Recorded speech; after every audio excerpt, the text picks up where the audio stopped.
MuklukYoutube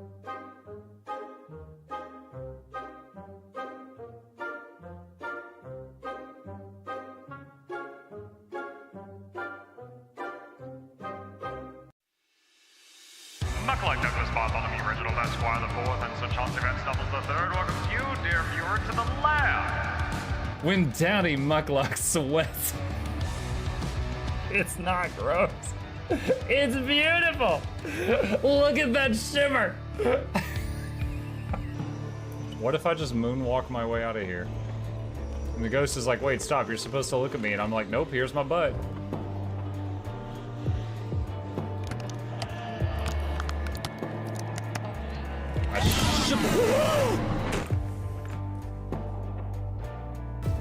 Whoa! Oh, damn.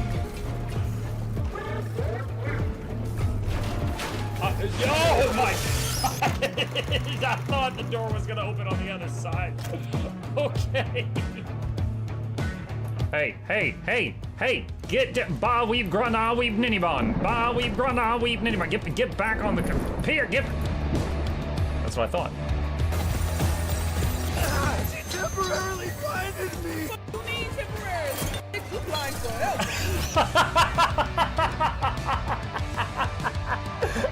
One last earthquake for you.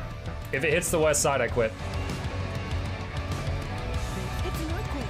All right, chat. GG. Excellent Mutiny Monday. Thank you guys for stopping by. Appreciate you. Hope you guys enjoyed it. I will see you guys on the battlefield next week.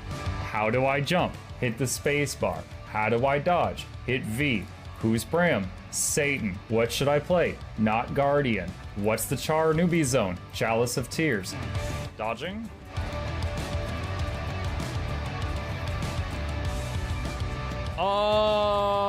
Wow.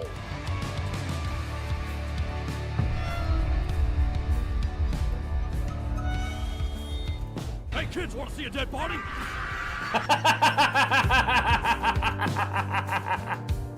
There's a red arrow there. Will they see it? Boom! No. That red arrow hit me right in the game files. No! Oh no! Wait, gliding doyer! Tether! Tether! God dang it, tether!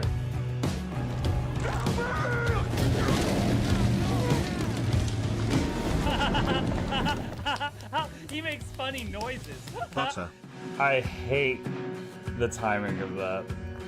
Dude, it's bacon. I just killed a pig with fire. It's bacon, man. Just, come on.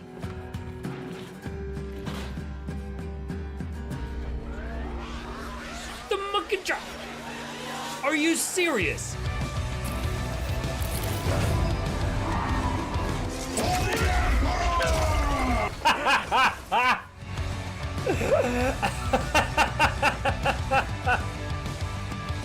Is this a training session? Nope. These are top-tiered professionals. They know exactly what they're doing. And because they know what they're doing, they are not going to interrupt this thing. Because if they do, that would kill us.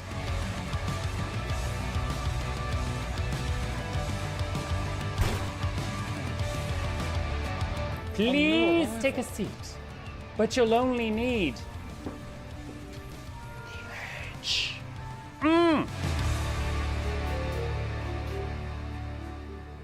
Alright, hello gamers, welcome back to the show. I am your charming, self-proclaimed, yet still humble host, Mukluk, and we are back today in the wonderful world of Guild Wars 2, which is Tyria, by the way. Did you know that? Hello there. Welcome, welcome, welcome. Games convention starting soon. Excited about any of the games there. Yeah, I actually found out yesterday that Gamescom was about to happen. I knew it was happening sometime soon, but I didn't really know when, because it's in another country, and it's going to show up on YouTube, so I don't really follow it that closely. I think there's going to be some news there about the last Witcher 3 DLC, so I'm interested in that. Other than that, I'll just kind of see what they announce later on the internet. I actually had someone, like a week or two ago, message me and was like, hey, if you're going to be at Gamescom, can I, like, take a picture with you? And I was like, I googled, like, where's Gamescom? And it was, like, Germany. I was like, I'm not going to be there. I would have to do a lot of paperwork to get a passport and spend a lot of money to go to that, and I got no reason to do all that. Sorry. Not gonna be there. Hello, folks. Hey, Sancho.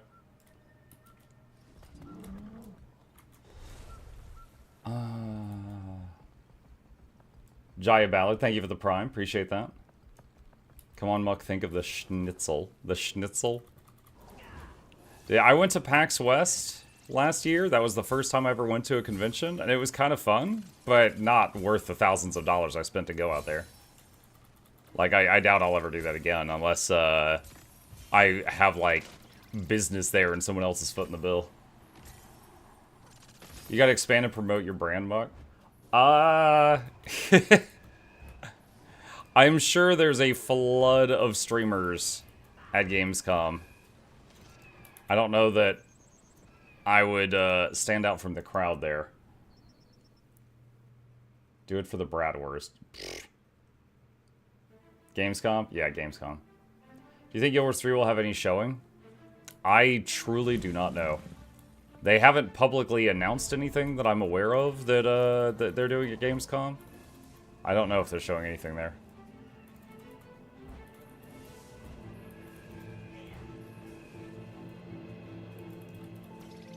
Still waiting for Mukluk brand Mukluks. Yeah, me too.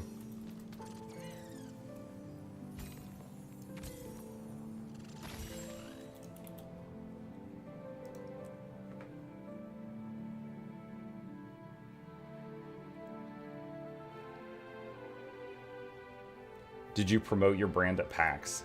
Did I promote my brand at PAX? Kind of. I talked to a lot of people that were like doing demos and stuff there and traded contact information to see if I could maybe like do sponsored streams for them, things like that. And I think of the like 15 peoples that I spoke with there, like one of them called me back. And it also fell through. So, because in my mind, my logic there was like, okay, this was fun, but if I can get like a couple of sponsored things out of this, I could pay for the trip, but I wasn't able to get any. Does Mukluk own Mukluks? No, I do not own Mukluks. Still hope for another meet and greet someday. Got to get my minions signed. I would have highly considered going out to Seattle for the meet and greet again this year, but they canceled it. So.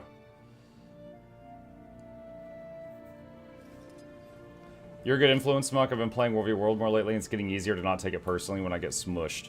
When you get smushed. Just remember, if someone throws siege on you, it means they paid money to tip you because they think you're great.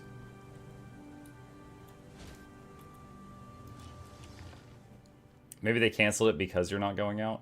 No, you got the cause and the effect reversed. It's like, I was thinking about going out, and then they're like, it's canceled. And I'm like, oh, well then there's no point.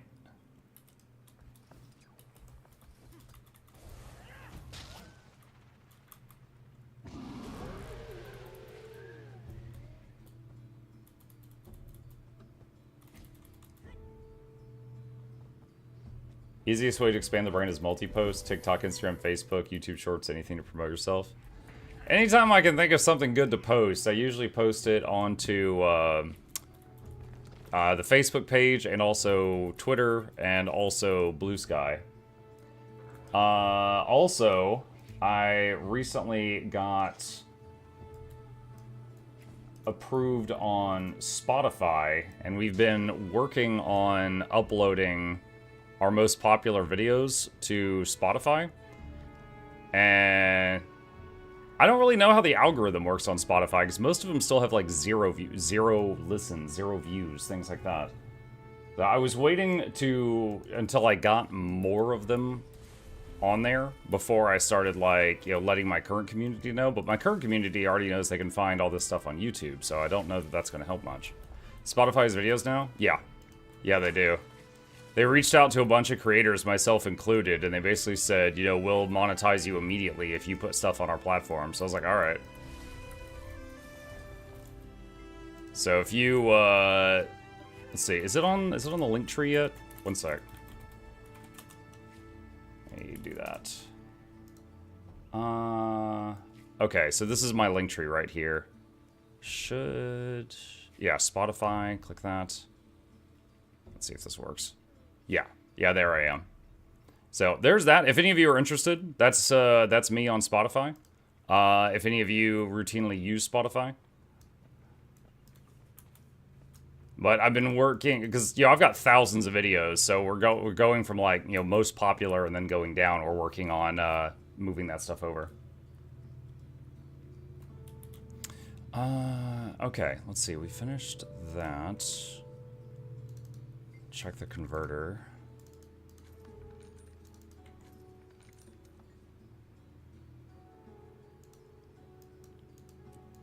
Do that. Okay. Alright. When's the mixtape debut? The mixtape. I'm not gonna put his entire catalog of Mukluk Plays on Spotify. Probably not that. Mukluk Plays has, like, tens of thousands of videos on it. I don't know if you realize that. Did I miss the giveaway? Nope. It's, many hours away from now.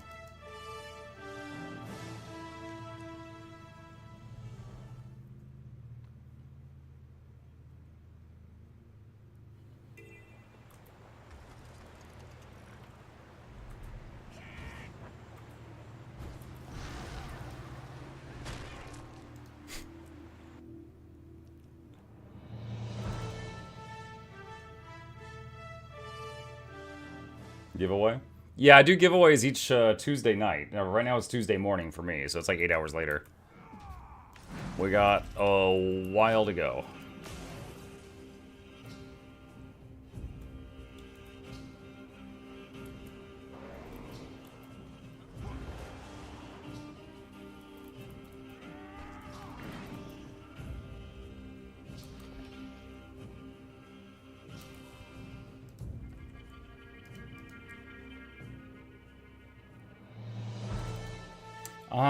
Let's see. Strudel says, I'm thinking of starting a fresh account doing everything free to play. What class do you recommend? So if you're doing free to play and you are not going to have like any of the elite specs, if you have any intention of doing PvP or World v World, I recommend Necro. Because core Necromancer, like free to play Necro, is still very deadly in PvP. It's probably of the most deadly of the core classes. But if you're not going to do PvP and you're just going to do PvE, then you would need a build that can run core and do well in PvE, and you've got a few options there. Do you have an alt parked at the Bavanisso's jumping puzzle chest? Yep, I do. I'll be visiting it in a moment. Muck, who is the best / informative player who plays Elementalist and Weaver to learn from?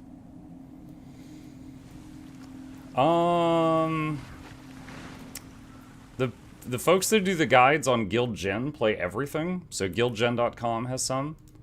I don't know if he still makes guide videos, but Cello Frag is Ellie main. He does a lot of stuff there. Loranity plays Ellie. I don't know if she has guide videos on it, but I know she plays it. Good morning, all. Hey, Wolf.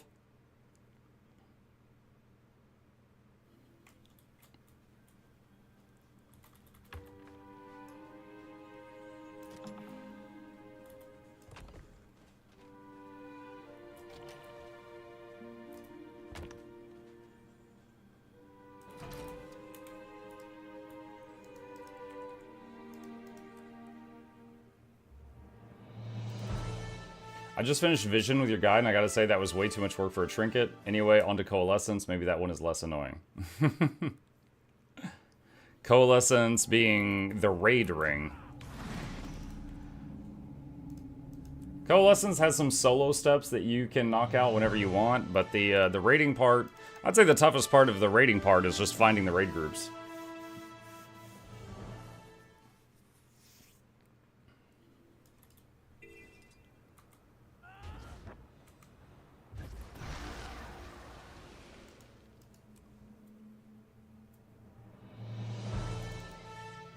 What do you do with account-bound mats that are overflowing?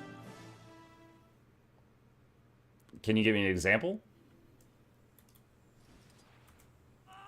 Like Eternal Ice Shards, for example, I go and I turn those into money with the thing that's shown in the exclamation ice guide. So, I guess it depends on the mat. If it's Bloodstone Dust, I use converters like Herta to turn it into money. Bloodstone Dust, for example. Oh, well, there you go. Yeah.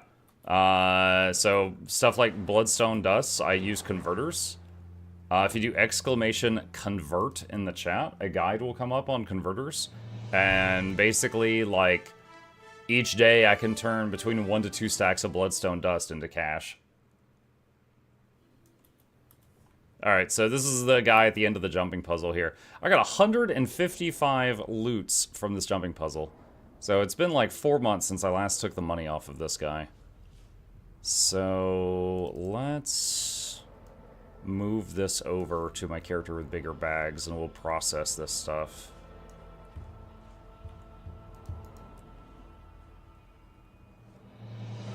What about like platinum? Platinum ore and bars? Yeah, I mean, anytime... So, okay. Let me get back onto this character. Give me just a moment. So, anytime I'm on this character and I've got something, and I hit deposit all mats, and something doesn't deposit, such as gold ore. I'm like, oh, I've got 3,000 gold ore in the mat storage. It's overflowing. So, I'll go in the mat storage, and I'll pull out like 1,000 of it. And then I will just sell that. And then it goes back to depositing. And I just, anything tradable, I do that. That's basically it.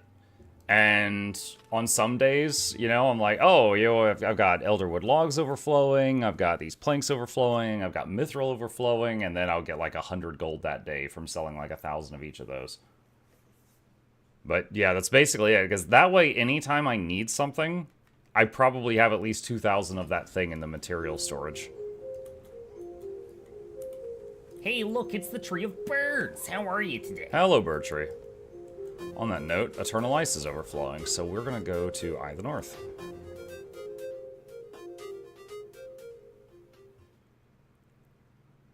Just got Princess Converter, it's so worth it. Madre 2 looks crazy difficult. For Bloodstone Dust, the best converter is Herta. It eats 250 dust a day, and it gives you a loot bag, and the loot bag has a chance of having an infusion in it, which is worth like 1,000 gold. It's very rare, but, you know, if you're going to convert the dust anyway, you might as well get the lottery ticket.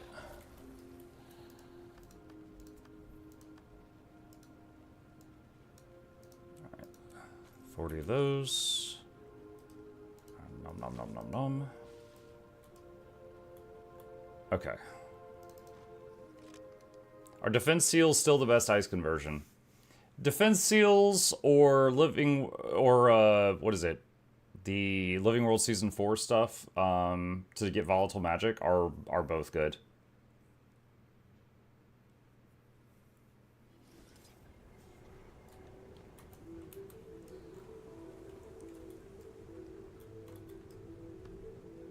Okay. So one of my parked alts was basically generating one of these boxes each day. And it's been 155 days since I opened these.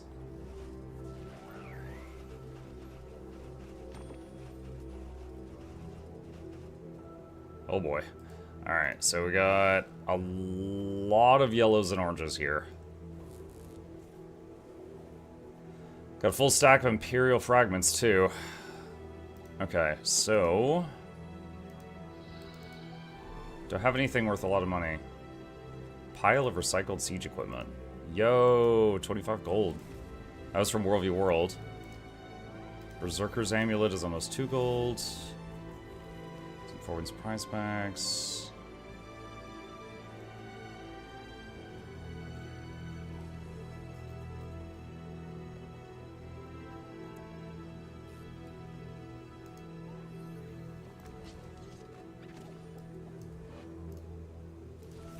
Got some oranges here that are probably better to sell than turn into salvage.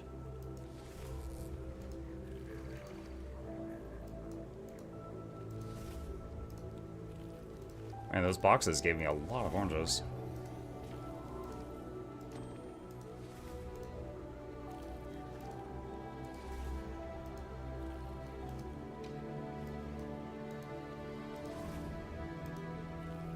I would imagine the trading post is going to kick me out in a moment.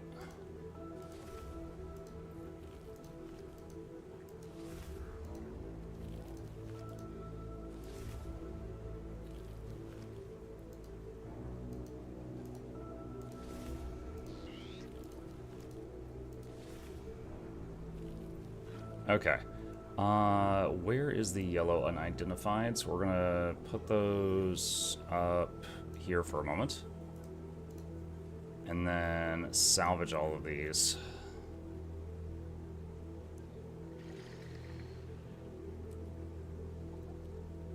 Like, how hot does your office get with 2 PCs generating heat and one specifically making heat from gaming? A few degrees higher than the rest of the house. Like, my wife, if left to her own devices, will have the heat a few degrees higher. And I constantly have to, like, just on the floor that I'm on in the house, because we've got an air conditioner for the upstairs and an air conditioner for the downstairs.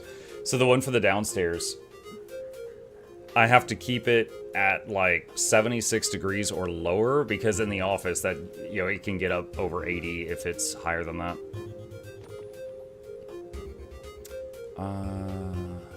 Where? Okay, this. Swap with this. Sell junk.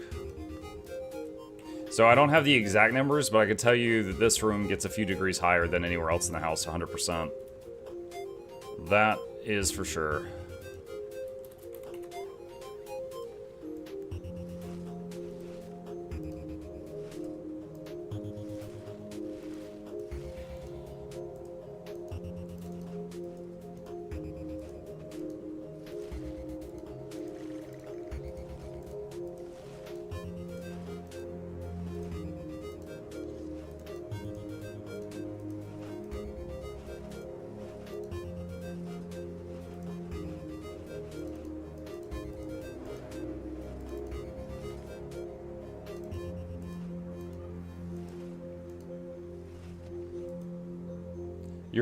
Your inventory scares me. There's so much stuff. I'm literally working on that right now.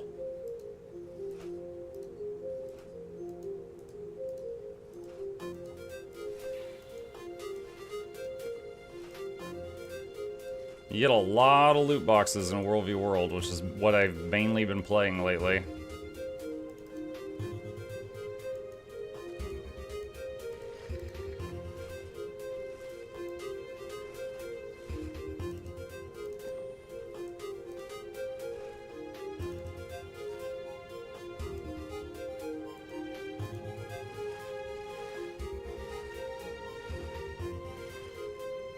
Mike, did you try Lord Hyacinth's open world Alack Druid build? Mm-mm. Nope. I've not seen that one. Wait. No, I think I did see that video. Because I complained that the thumbnail was misleading. Because the thumbnail, it shows a bunch of boons. And that includes, like, it also showed, like, prot instability. And I was, like, genuinely interested. I'm like, how did he get permanent prot instability on Druid in open world? And I watched the video, and he literally doesn't. He just occasionally has a second or two of prot instability. And I was like, okay, this is a very misleading thumbnail. So yeah, I did watch it, and it made me angry.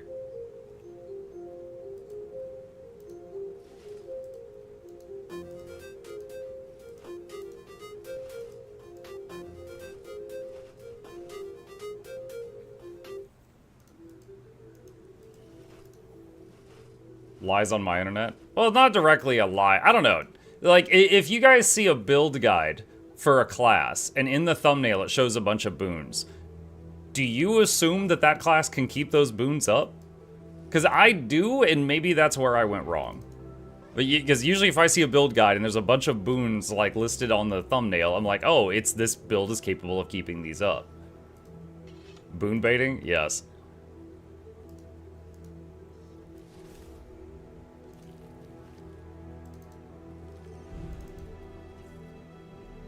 Let's see.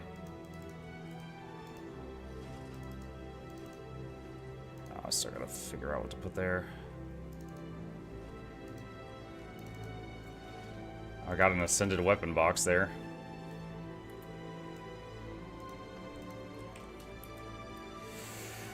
Okay, so we're here now. We still have a lot of un-ID'd stuff.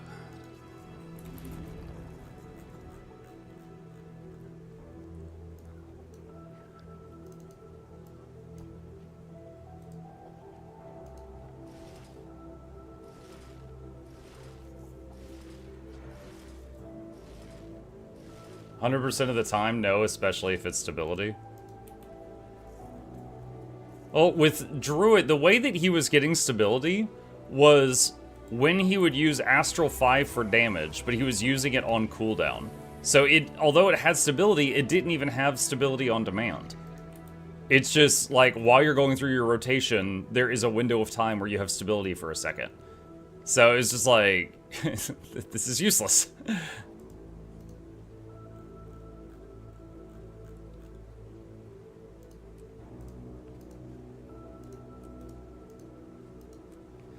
Mike, how come you list the item for the highest listed price being sold by others instead of undercutting? It's less clicks. I had a lot of stuff to sell, so...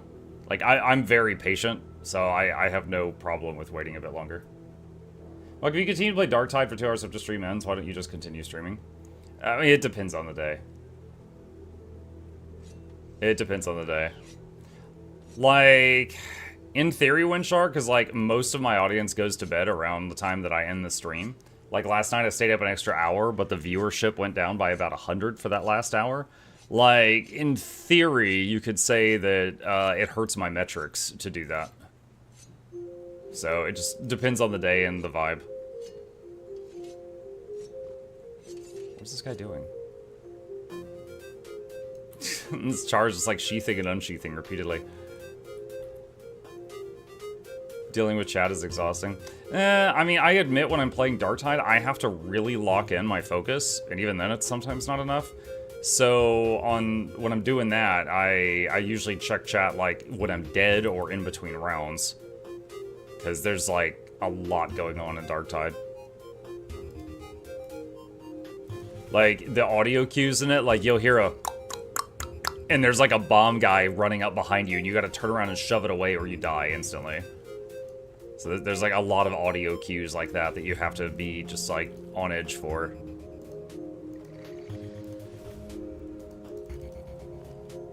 Okay, what else do we got now?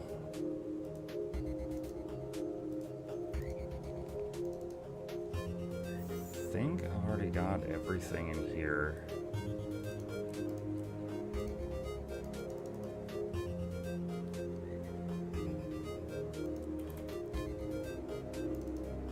Got a few ascended rings we can get rid of. Okay.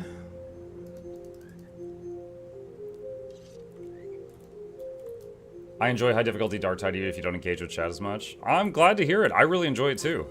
I mean, honestly, and last night was not a great session for me. Like, if there are days where I'm on my A game, I'd say last night I was on my B- game. Like, I was doing the best I could, but it was not going great. I had quite a few deaths. But I enjoyed the challenge. I'm always ready to queue again and try again. Any chance for a Crimson Desert comeback? I assume what you mean by that is, like, is there any chance that I will try it again? I really did not enjoy myself when I played it. Could I try it again sometime and see if, like, all the patches they've done have changed how it feels? Yeah, maybe. But I'm really not, like, itching to do so. Like, I played it on, like, launch day for 5 hours, and I really did not have fun. And then, like, a month later, I tried it again for, like, 10 minutes, and I was like, okay, almost none of the stuff I had a problem with has been changed. So, and then I stopped again. Is that Eldritch Tentacler? Oh my goodness. Thank you for the subs, guys. Appreciate you. X4 as well. Thank you, thank you. Spring cleaning? Kinda. see.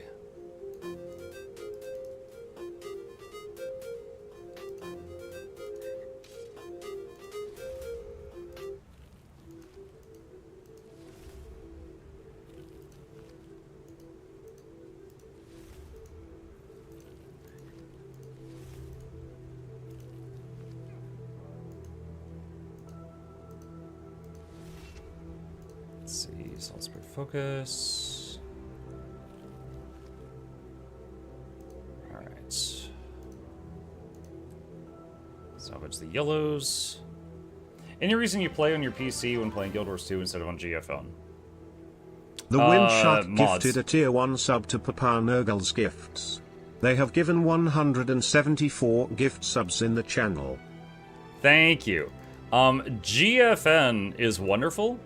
However, I cannot run most of my mods while I'm on GFN. So usually, just play this on my own system. Windshark, thank you for the gifted sub. SteelTech says, question, do passive healing skills activate relics that say when you are using a healing skill? As an example, Mechanist Rectifier Signet has passive healing, and the Vampirism relic has that requirement to activate. So, if it says when you use a healing skill, it means when you click whatever button is in this slot. Okay? So, like, yeah, if you've got the Mechanist Healing Signet or the Warrior Healing Signet, those have a passive effect and also an active effect when you press the button. It means the active effect. When you press the button, it does the thing.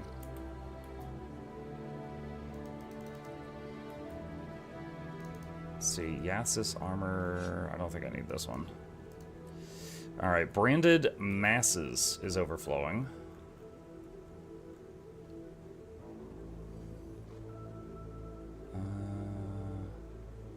There they are. Thank you. Sure. Yeah, and some of those relics that have like a when you use a healing skill have an internal cooldown. And the reason for that is that there are some classes, like Revenant, that when a Revenant changes legend, their 6 through 0 flip over. And so they've got access to like a different healing skill. So there are some abilities that will... so there are some relics that have an internal cooldown on them because some people... also like Firebrand, if they're using a mantra... Yeah, they can do their heal twice in 2 seconds.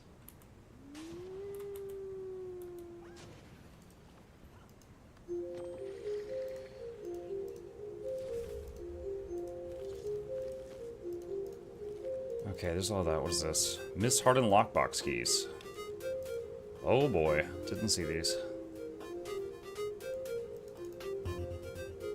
Oh, that's... Dude, look what I just got. 25 gold. Nice.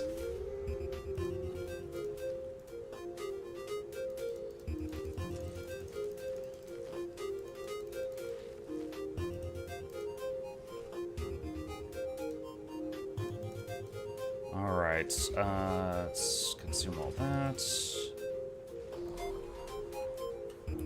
Miss Lux, show music? Yeah, we got the in-game music turned back on. They think that they fixed the issue with that ne'er-do-well with the copyright claim thing, so it's kind of testing to see.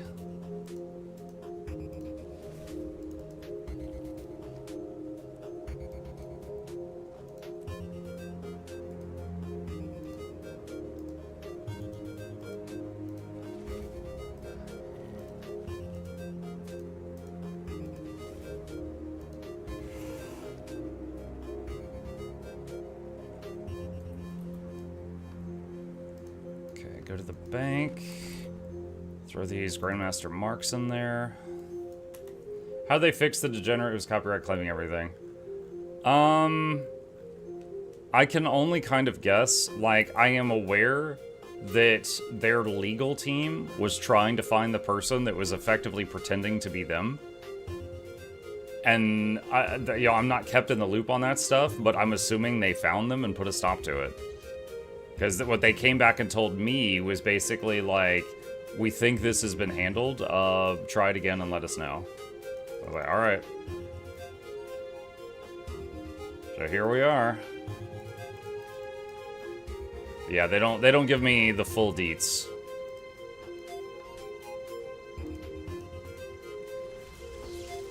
Alright, what is a corrupted hero weapon locker? These are like the purpley ones, right? Yeah. Okay, I'm just going to pick some that I don't have the skins of.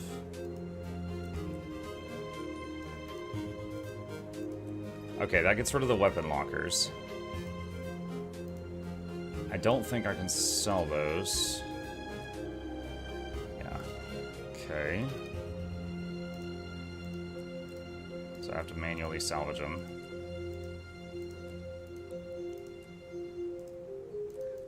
Alright, cool. There those go. Alright. YouTube ain't fun when it comes to copyright strikes. Yeah, so on YouTube, the way that they do it, like, it's not a great system, but at the same time, I recognize they do have to have a system, because the amount of stuff that people upload to YouTube every minute, it's more than a company full of people could, like, watch and review each day. So they have to have, like, automation, but the current automation's not great. But like, if somebody says, hey, if person A says, hey, channel B just stole my music, YouTube can't just like leave it up until a court ruling says to take it down. They have to immediately act, and then you could try to fix it later if it was a lie. And so that's kind of the issue.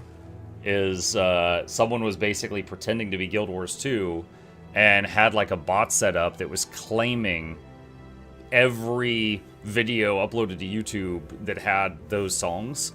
And so it was effectively just like siphoning off small amounts of money from all Guild Wars related content creators on YouTube and just like pulling that all into their account. So that was what was happening. It was certainly annoying. It's been going on for like a year, and hopefully they finally put a stop to it. They being ArenaNet's legal team, who've been trying to get to the bottom of this. I think the fix it later issue is their biggest thing. Yeah, again, though, they can't, like, for legal reasons, they can't just be like, oh, well, okay, well, once you can prove that it's yours, like, with legal document, then we'll stop it. Because by that point, they might have already paid the thief out. So it's kind of a damned if you do, damned if you don't situation, the way it's set up.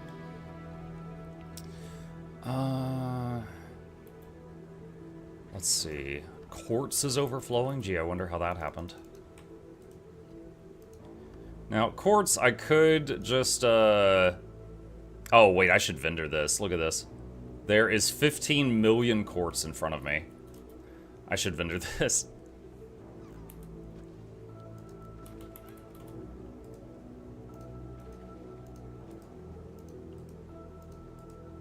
Yeah, that'll take a real-life lifetime for that to move. That ain't gonna happen. Besides banning that person, I'd let that one pay for the missed revenue. I mean... Yeah, it's like, how do you get them to pay for the missed revenue?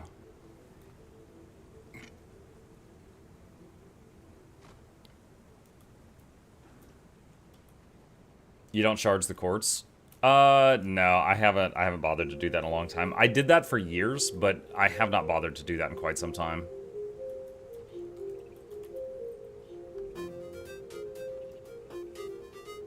Holding payment in limbo till the dispute is done could be something. But I'm also naive and don't have the full scope. Yeah, possibly. But it's like, X4, let me give you an example of how this can be hard to deal with, okay? So let's say MuklukYoutube channel posts a video with music by Mariah Carey in it. Mariah doesn't notice for 1 month. Mukluk got paid out for that month before she noticed. What does YouTube do now that Mariah has noticed? Okay, like, do they should YouTube go back, figure out how much you made from that video during that month, and then reroute like your future earnings from that over to Mariah, you know? Or is it just like from that point forward, your future earnings go toward Mariah? There's a lot of ways to look at it.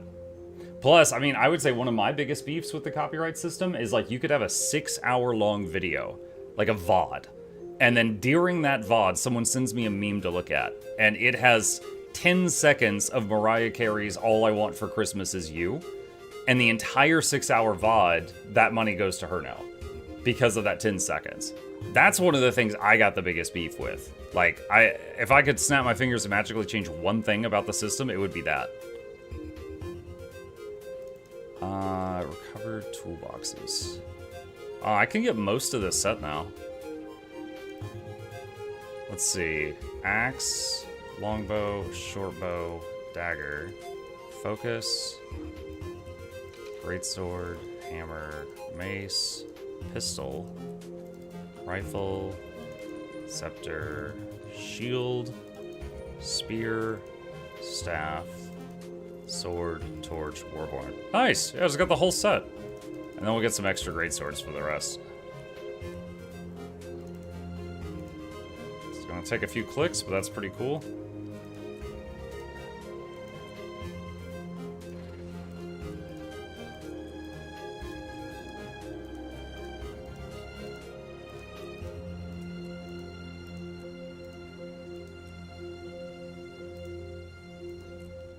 How come she would only notice one month later?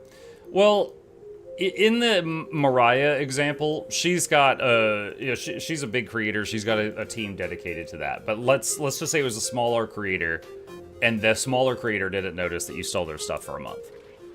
Then, you know, same scenario at that point. Like, why are there 50... What? Wait, what? Oh, you deleted your message before I could read it? Alright, well, that takes care of most of that. That was a joke here in chat. Oh, okay.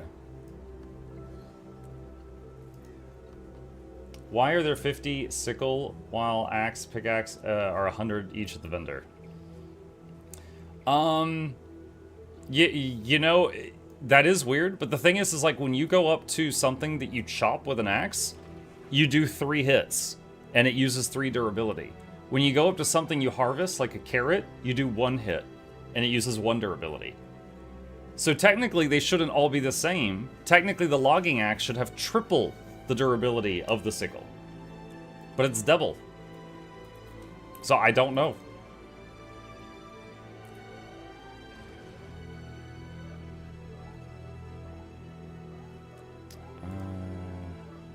Hold on a sec. Tomes of Knowledge. Okay, hold on. We're going to get rid of these. Here's a random tip for newbies. If you didn't know it, if you have a bunch of Tomes of Knowledge in your inventory, rather than double-clicking them all constantly, you can go to the Mystic Forge person, and you can buy this, and it effectively uses 15 tomes per click.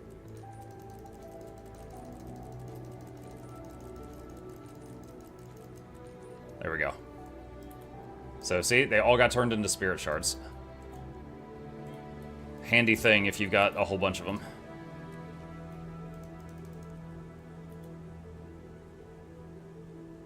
Now that is, of course, for spirit shard conversion. If you're using the tomes to actually level up a low-level character, don't do it that way.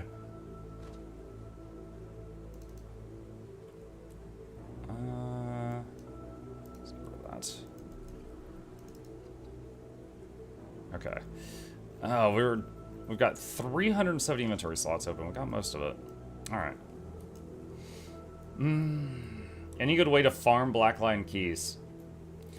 Blackline keys are... You guaranteed get 1 a week when a character hits level 10 and does their level 10 quest. So some people will, like, take a character, give them 10 tomes of knowledge, jump to level 10, do the quest, then delete the character 1 time per week. Also, the first time you hit certain breakpoints, like I think the first time you hit level 40 and do the quest, and level 60 and do the quest per week, you get a key. Whenever you're doing map completion, each time you finish a zone, there is a chance you get a Blackline key. It's like 1 in 4 or 1 in 3 or something like that. And then they're also like just giga rare drops from anything that you can kill that drops stuff.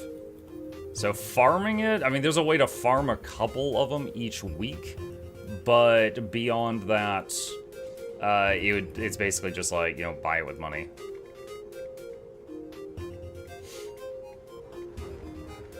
Where is...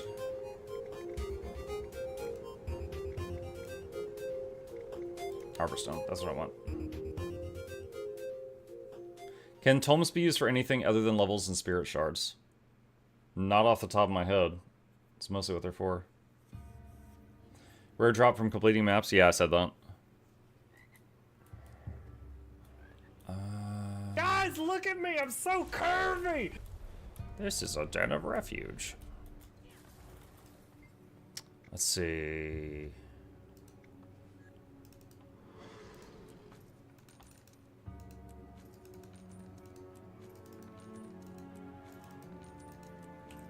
Haven't picked these up in ages, but I actually thought about doing it just now. Wizard's Vault has a couple when there's a vault refresh. True. I had forgotten they added some Blackline keys to the Wizard's Vault.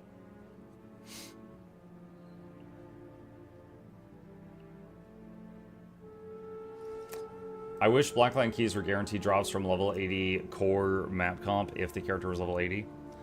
That would generate some weird behavior. Like, you know, that would... Because then to optimize leveling, you would want to do 99% of a zone, but not finish opening up a zone and come back to it later at level 80. That would yield some weird behavior.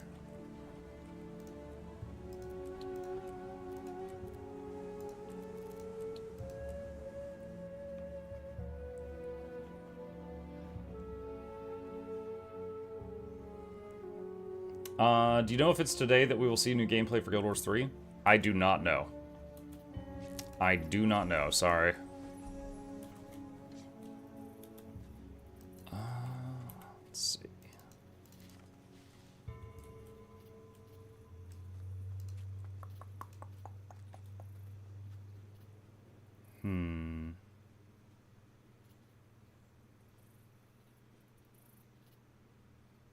Where's Trogdor? I'm in the mood to have Trogdor up. Probably gonna lose some fights with this. But, let's see.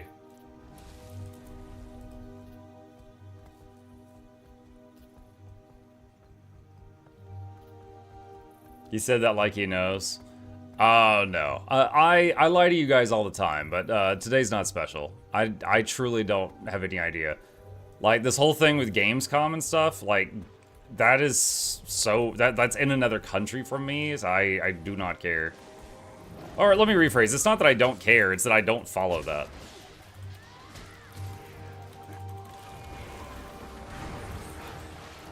What the heck? Okay, there was some other guy here, too. Alright, yeah, I was like, oh, there's an evoker, and then Willbender jumped me and just throttled my health bar.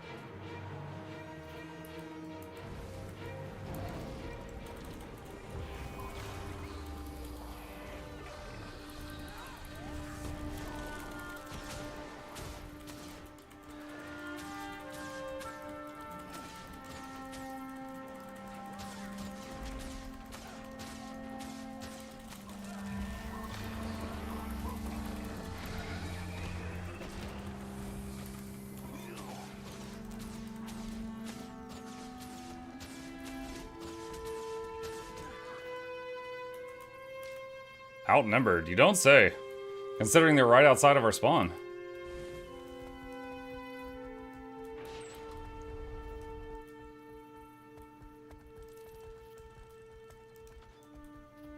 Well, this guy's hitting the gate, but that's going to take him a while.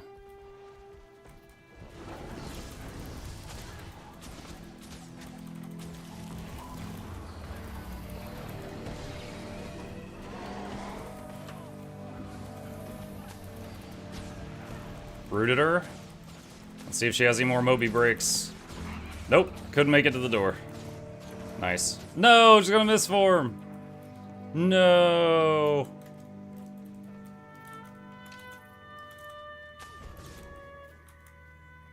See, I wait for the YouTube videos, the Gamescom, and watch everything instead of sleeping like a normal human being. Yeah, usually when there's like big announcements like that, I typically just wait until it's all over Twitter and YouTube, and then I see what it is.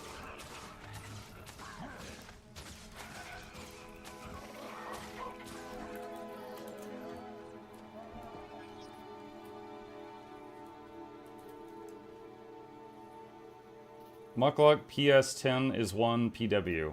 What? Oh, jeez.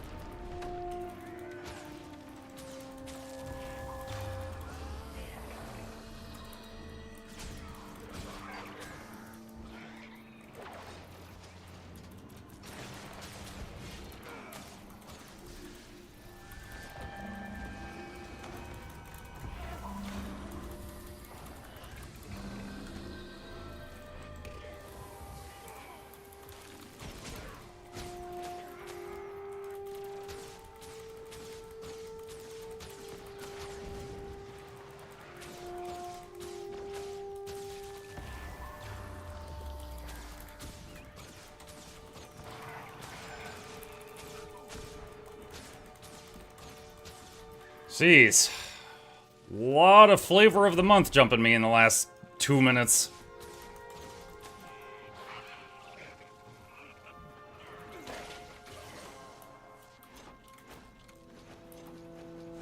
Alright, let's see if they've broken through that wall yet. What elite spec was that? Conduit. That was Conduit.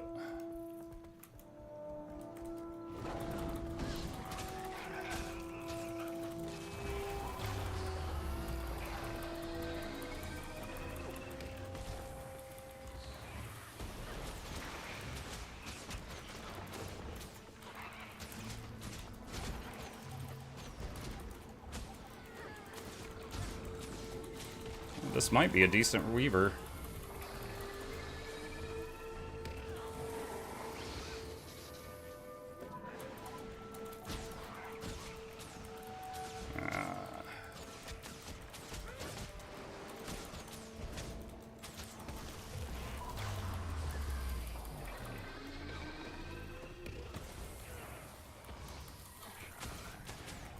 So I'm trying to AoE the catapults and hit her at the same time.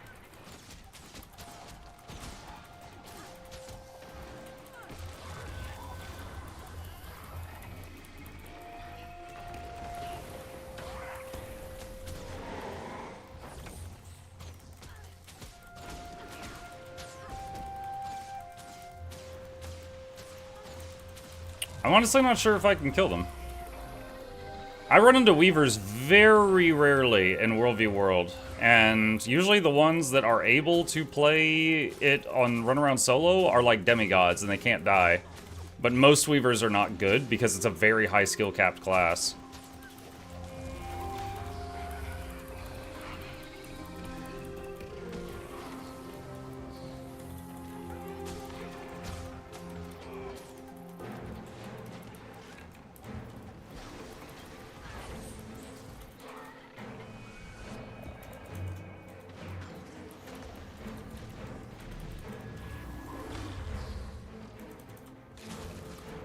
The Conduit showed back up and has tried to jump me while I was fighting the Weaver.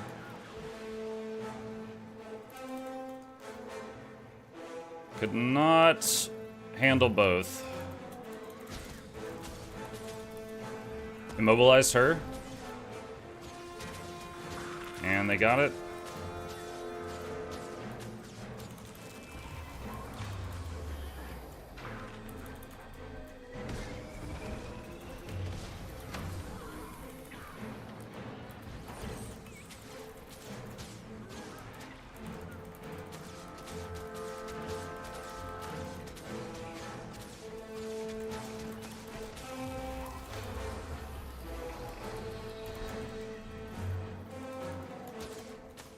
See, how's that door coming along? 9% health. They're getting there.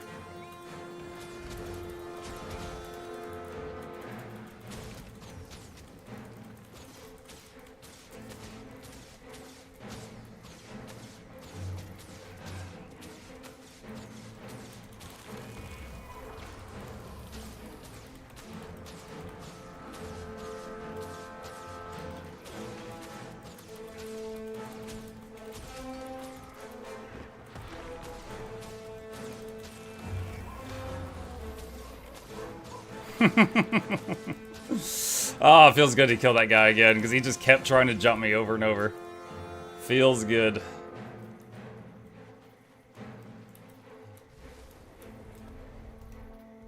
Alright, the gate's down.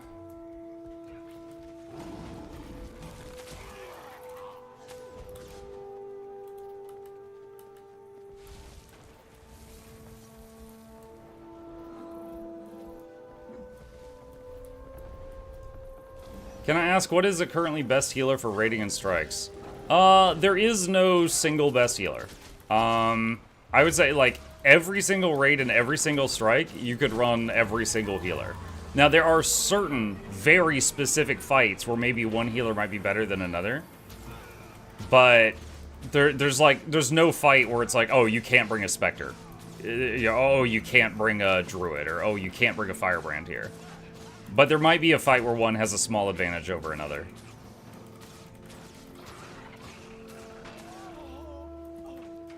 Oh, 4 wins prize bag because we killed him during the event.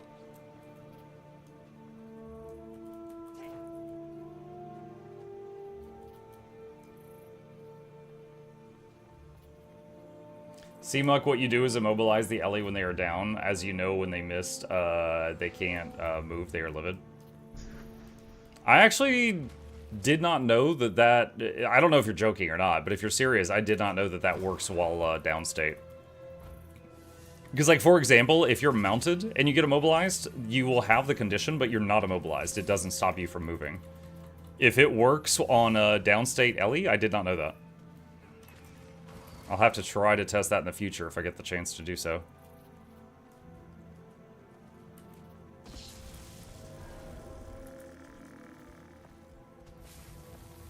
Does it misform break immobilize? I don't know about downstate misform. Not sure. Let's see, /wiki misform.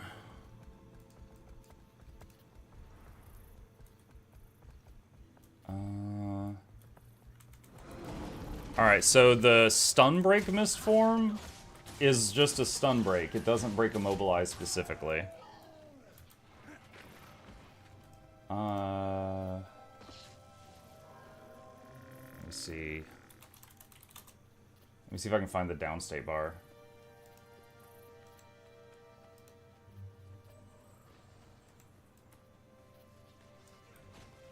Oh, this camp just flipped.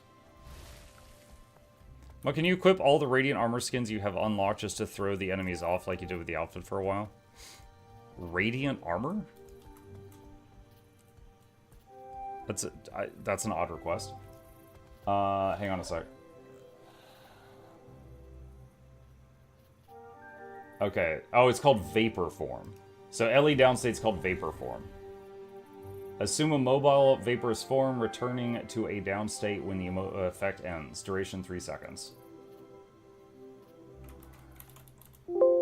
I did a Control F on the wiki page for immobilize and found nothing.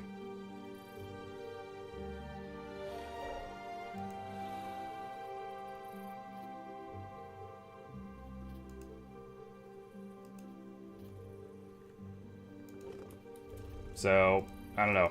The wiki does not say if it works out like that.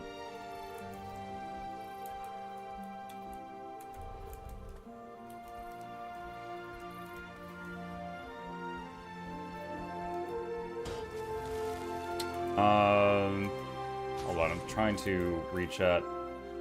Has this said anything? Why is the thread command not working?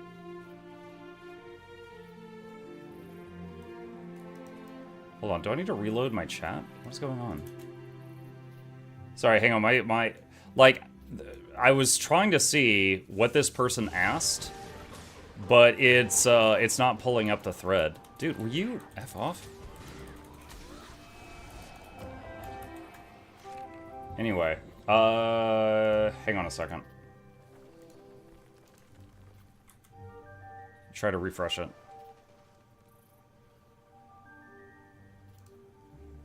Now it's working. How is Druid? Exos is not meta for raids? That's not true. I've cleared every single raid with Druid and most of the challenge modes. Druid is fine for raids. There are some specific fights where you need, like maybe you need stability spam, but those are like a minority.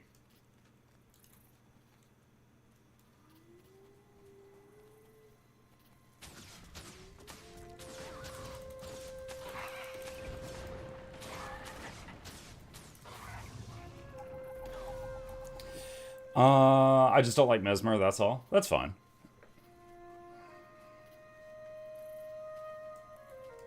Like, how do you feel about Condi Inf Horizon Mirages? I don't know what that is. I will say most Mirages I run into in World v World are Condi. The power ones are the ones that scare me, though. The power ones, there is a Power Spear Mirage build, and I don't know the build, I know Lord Hyzen plays it, that I can be mounted, and it can jump me, and within 1 second, my mount will die, and then I will die from full health with 2,000 toughness. So it's, luckily not many people are playing it, but there's a very busted Power Mirage build out there.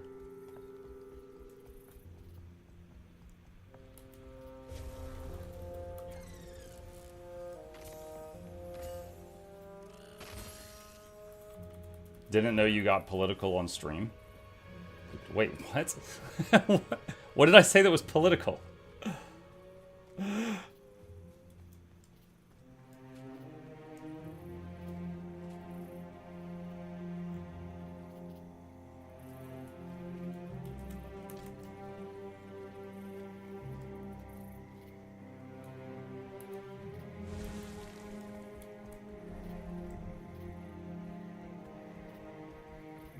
No, you're baptized. I did not.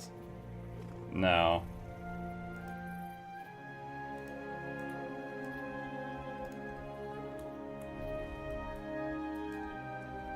Now, you were trying to start something where there is nothing.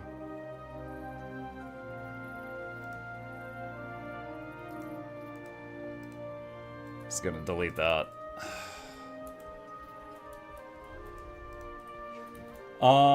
Let's see. When are you holding the Down with Bram rally, Muck? I do not devote thought toward thinking about him.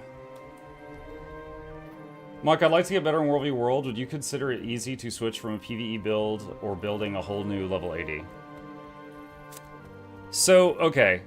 In World v World, it kind of depends. Do you want to run around with a group or run around on your own like I'm doing right now? If you're running around on your own, then there's more responsibility on you for keeping yourself alive. But if you're running around with a group, you could play like a dedicated healer or a dedicated damage dealer that relies on having a dedicated healer with you, things like that.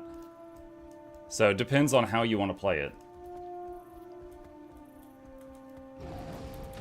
But no, you do not have to make a whole new level 80 unless you want to make like another class or something.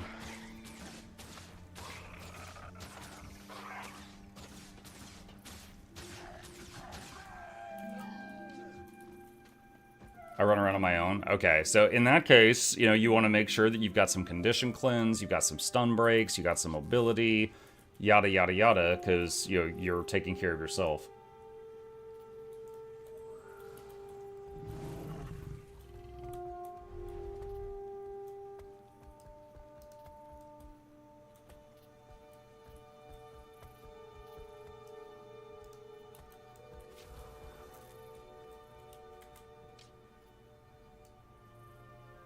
Mark, don't forget your free Blackline key. I didn't realize I had a free Blackline key. Neat.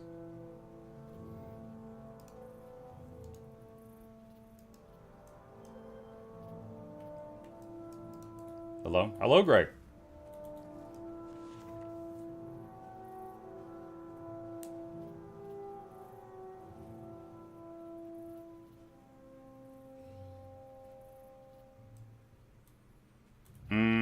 did they announce no more World v World Guild Wars 3? They have said nothing about World v World, positive or negative, in regards to Guild Wars 3. We do not know.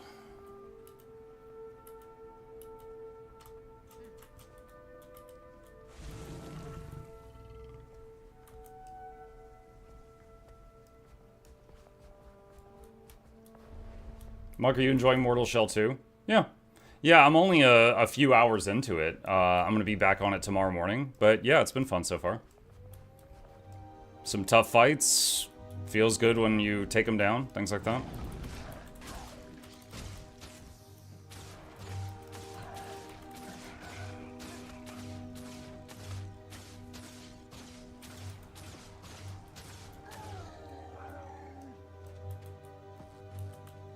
Is The Witcher on pause? It was on pause for like 2 days. I'm gonna be back on Witcher 3 tomorrow night.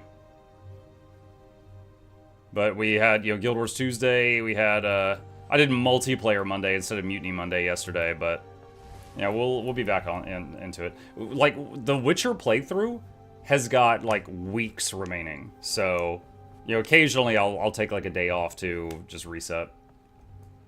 It's like, I would say we're probably not even halfway through the base game, and we've got the DLCs as well.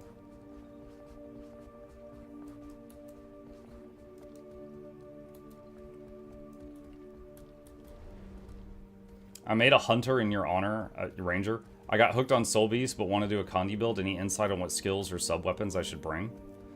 For ranger, Condi weapons, it depends on the game mode. But in general, the Condi weapons for Ranger is shortbow, main hand axe, dagger on either hand, torch, and that's it. And then you got some utility weapons, like Warhorn is a utility weapon, staff is a utility weapon. So, like shortbow, dagger, or like axe, dagger, and dagger, torch. You know, it depends on what you're doing, but you know, those are the main options.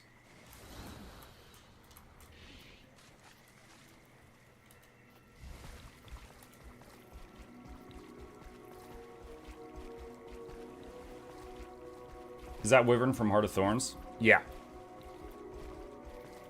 Yeah, it's not a great choice to use right now, but I was in the mood.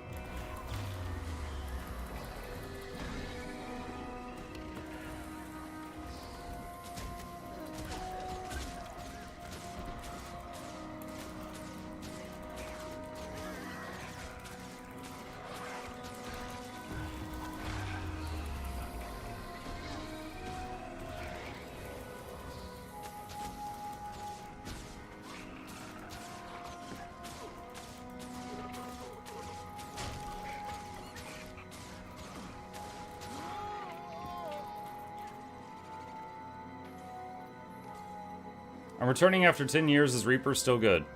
Yeah. Yeah, Reaper is still solid at what it does.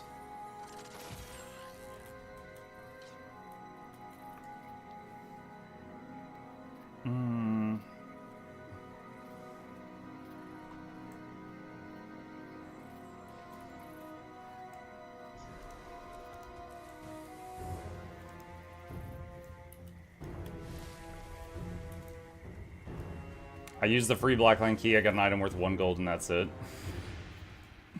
I mean, it's basically a gambling loot box.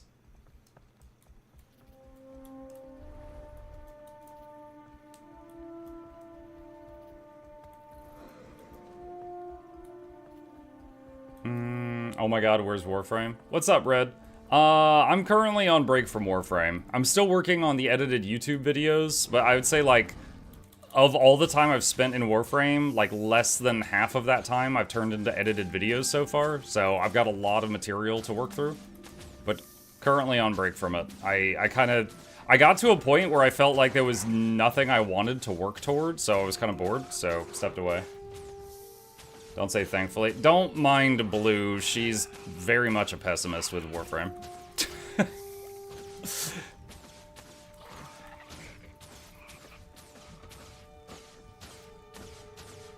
I see Muck, how's the voice? What's up, Viper? It's a constant battle, but I'm able to talk right now.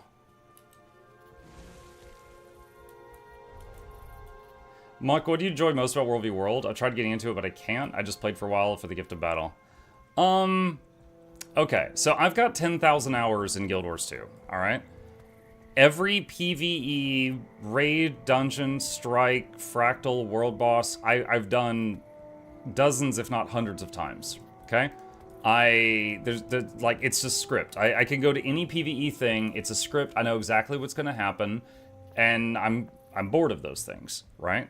I still love helping people and, like, you know, teaching them and things like that, but I have fought all the PvE stuff so many times, I have their attack patterns memorized. With PvP and World v. World, I never know what people are gonna do, right? They're gonna do unexpected things. They're mowing the lawn. Sorry about that. So I like that, you know, I'm still playing the game and the combat system I love, but I can have surprises. Right? You know, like, I'll be fighting one person and someone else will join in and I won't expect it. Or I'll run into some weird build that someone's playing that I've never seen before. Maybe it's good, maybe it's crap. I don't know. There's all kinds of stuff like that, which is what keeps me here.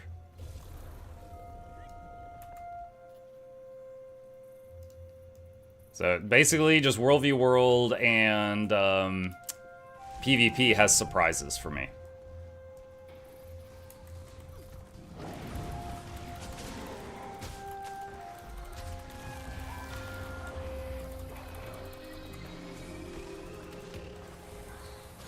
Okay, unfortunately, this Evoker is a bit easier to kill than the Weaver, so we're gonna go for the Evoker first, and then the Weaver second.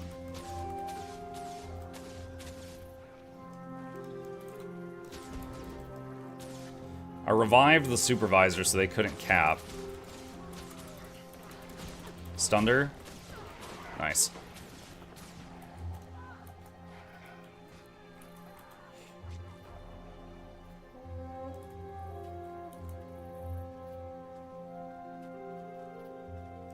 I will say I have gotten to the point in World v. World where I enjoy small fights more than the big blob fights. And the big blob fights pay way better. Because, like, for example, I just took part in killing 2 people. If I'm in a blob fight, like, okay, let's say an hour of running around alone, let's say I end up killing 10 to 15 people. In a big blob fight, I might get 50 kills in a minute, you know? So you get way more loot and money when you participate in the big battles. But because of, like, lag, I prefer the smaller ones. Plus, I feel like I matter more in smaller engagements. In a huge battle, like, often I don't feel like I matter. Like, if I wasn't there, it's not going to change much. Just got done watching the most recent Warframe video. Sorry for the spoilers. What's up, Incredible? Thank you. Yeah, it's unfortunate. I've played 66 hours of Warframe so far, and I've turned maybe 15 of those hours into edited videos. So, like, I'm actually way past that point now. But yeah, it was actually day one. On day one of playing Warframe, and I was in like the first 10 minutes, I was like, that's weird. Why is she calling me a Tenno? Because I'm a Warframe and my name is Mag. And someone in the chat was like, oh, a Tenno is the... And then they just said it. And I didn't even know it was a spoiler. But I was just like, oh, should I know that? And chat was like, oh my god, how could you say that? I was like, oh, I'm not supposed to know that. So, yeah, it was like 10 minutes into my Warframe journey. Someone told me what I found out later was the spoiler for Second Dream. But that was just one of many. We unfortunately had a whole lot of spoilers. It's like the Warframe fan base is so large that if even 1% of them are okay with spoiling people, that's still like tens of thousands of players. So it's it was definitely an ongoing issue.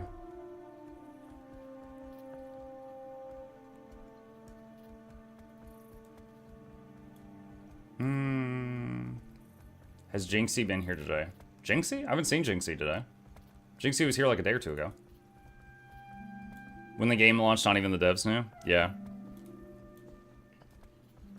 How far did you get? I finished the quest that a lot of gamers refer to as 1999.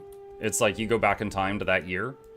I finished that quest, and then there was another one. Oh, I guess they just protected that. There was, I think, one more quest after that I had for the main quest, and that's it. Because, like, I had, essentially, for the people who've never played Warframe, the Warframe, I would classify it as an MMO, but they have way less quests than a traditional MMO. Like, maybe twice a year they add a quest line. So, it took me 60 hours to play through 10 years of quests. Like, I almost cleared out the entire log. So there was one left I hadn't done yet. But I kind of felt like I didn't have a goal to work toward at that point, so I just stopped for now. As part of the Warframe player base for a long time now, we try to tell them the spoilers. Some people never listen. Yeah, and again, I'm not going to say that doesn't happen in other games as well, but yeah, just in my own personal experience, it was pretty bad. But yeah, there are... Hey, what's up? Shit, just woke up. Like, for example, at the end of each year, I do a video where I'm like, tier listing the 85 games I played this year, yada, yada, yada. And because of those tier list videos, I know that in the past, like, 8 years as a streamer, I've played over 500 games. And I can tell you, out of those 500 games, Warframe, I got the most spoilers on. Out of over 500 gaming communities that I visited, Warframe was #1 for spoilers. And again, that's just my unique experience. That doesn't speak for, like, every streamer's Warframe experience, but it was unfortunate. It was very unfortunate.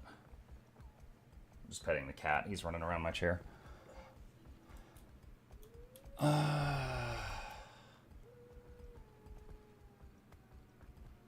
The story was, was it malicious spoilers or just people overexcited to share things? I would say probably not malicious. I think it was people like... Because I would be thinking out loud, right? Like, I'd get to Fortuna, and I'm like, wait, are these cyborgs? No, their arms are flesh. Where's their heads? And apparently, you find out what happened, like, why the people all have robot heads but flesh bodies from the neck down. You find that out way later on, like, after you've gotten max reputation with them. So you got to do a bunch of daily quests, and you got to unlock that part of the story. But someone in chat was just like, oh, their heads are... And just spoiled it out. And then a bunch of other people in chat were started yelling at the guy. And I'm like, oh, I wasn't supposed to know that yet. Because I could tell because of how they were reacting. So, like, there was plenty of times where I was just like, what's a Tenno? I'm a Warframe. My frame's name is Mag. But she's calling me Tenno. Is that an insult? And it was like, the bad guy's calling me Tenno. Is that an insult? Oh, no. This friendly person's calling me Tenno, too. So it's not an insult. And then someone in chat's like, oh, a Tenno is the bup. And, you know, they didn't realize that I'm just, like, thinking out loud. I'm not actually saying, tell me the answer like that. So... And I would say I don't think it's malicious. It was just people that were overexcited and they couldn't shut up. But it was like different people every day.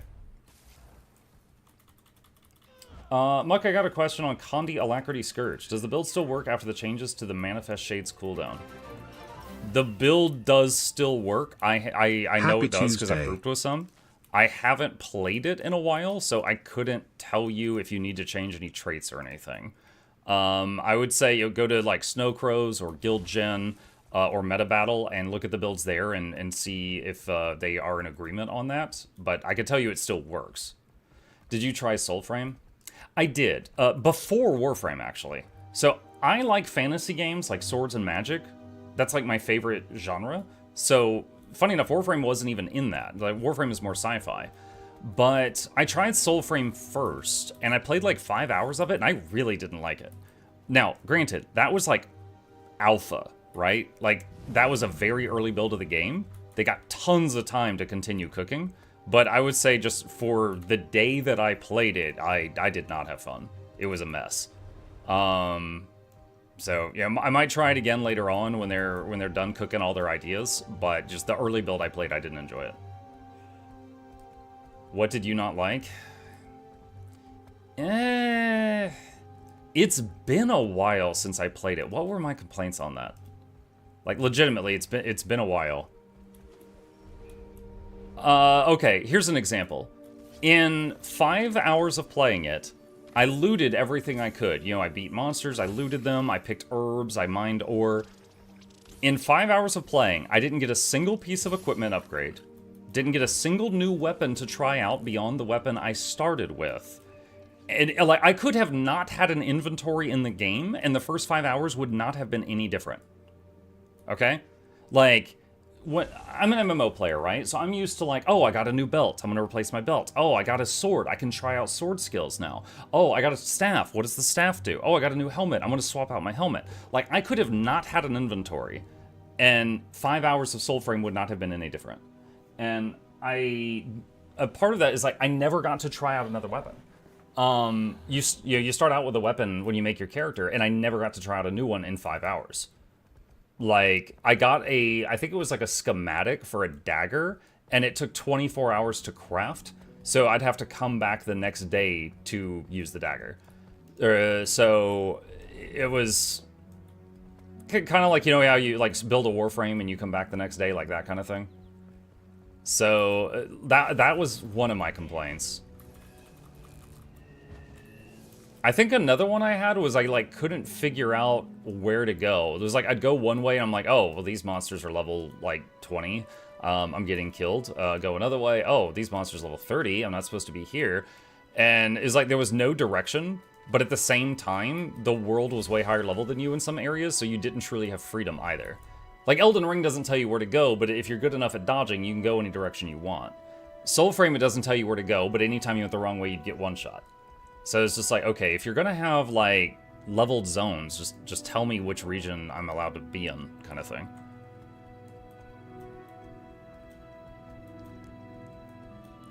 Tried a week ago, they did add finished weapon drops, so I think they had a different experience. That's good. Honestly, I think that's good.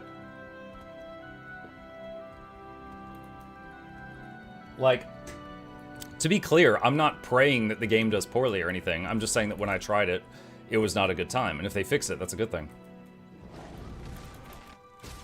What's up, Banana?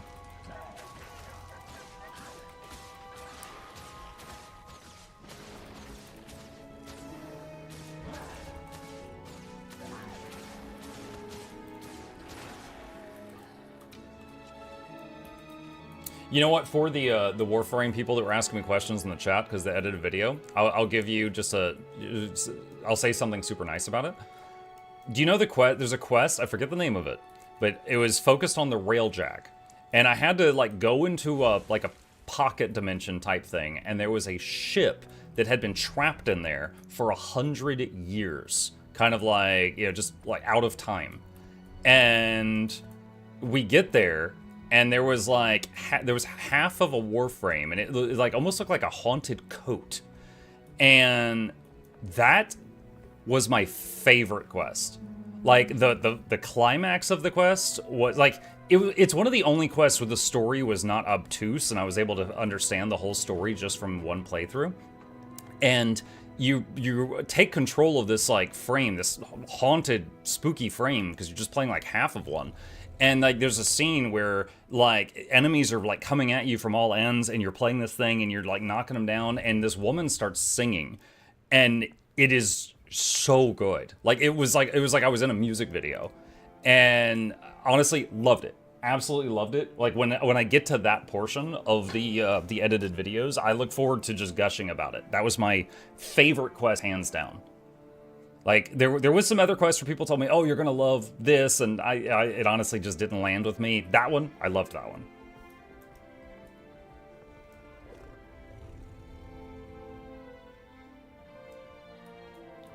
Oh, Weaver just shot. Dude, so many Ellies. What the heck? So I was gonna jump this can. I was thinking about attacking those frogs. If that's a good Weaver, I'd be in trouble. All right, let's instead, we'll go over to this camp. Did you listen to the mashup that I posted between Tempestari Song and Fortuna? If you sent me it, I definitely watched it, but I might not remember it. I remember playing WoW when it first came out. I played a warrior and nothing could kill me. I used a shield and dagger, so Using a dagger, my abilities triggered so fast, I was able to go anywhere, but I could not kill anything. Okay. Warframe is very sci-fi, so it can get near religious talks levels when dealing with most of the story. That's one of the cleaner ones, yeah.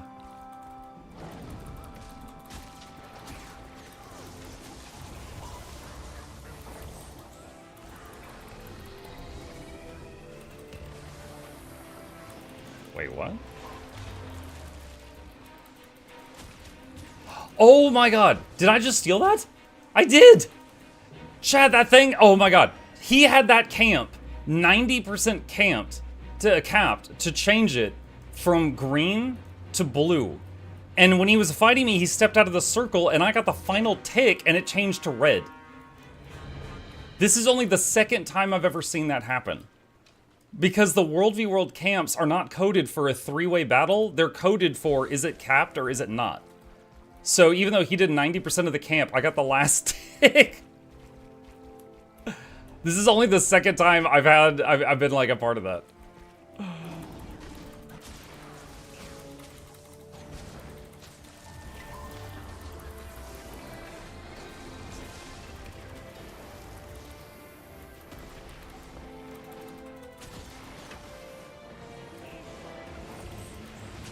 Oh, whoa.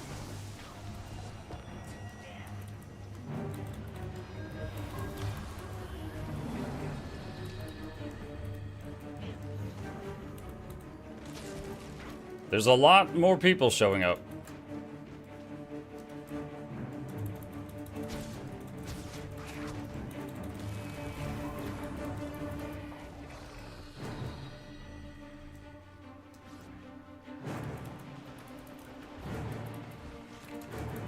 Oh, lag. No, bad timing.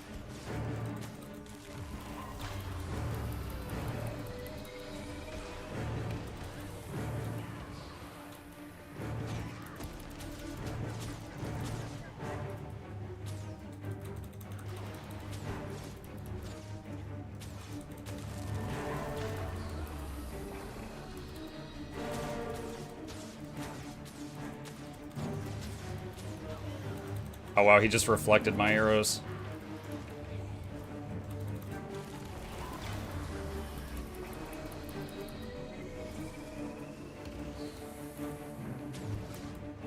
Yeah. If a daredevil wants to leave, no other class is going to be able to stop them. Shouldn't it be a bug? No, like I said, the way it's coded in the game is, okay, so that was a green camp. Blue was capping it, and it was 90% of the way to being not green. And whoever gets the last tick gets it. Now, I agree with you, it shouldn't be that way.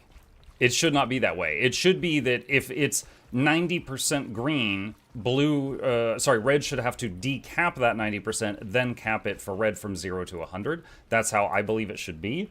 But it very, very rarely comes up, but it's just because I stepped in the circle and he accidentally stepped out of the circle, I got the last tick, and it's just very rare that that happens. Yeah, he stepped out of the ring for a minute and I stepped in and I got the last tick of it. Muck, what is your stun break button? The equivalent of 7 and 9 are both stun breaks. 7 is also always an Amobi break, so, and it has a shorter cooldown, so this is always the first one I reach for.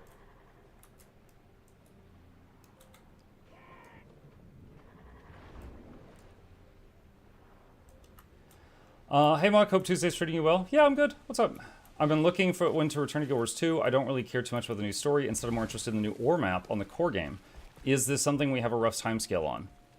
Okay, so they said that all of the stuff like that that's coming out is going to be after the final content drop of Visions of Eternity. And the final content drop of Visions of Eternity is in 21 to 30 days. So all of the stuff like that you're describing is after that. That's all I know, is it's after that. So it might be 3 months after that, it might be 1 month after that, I'm not sure.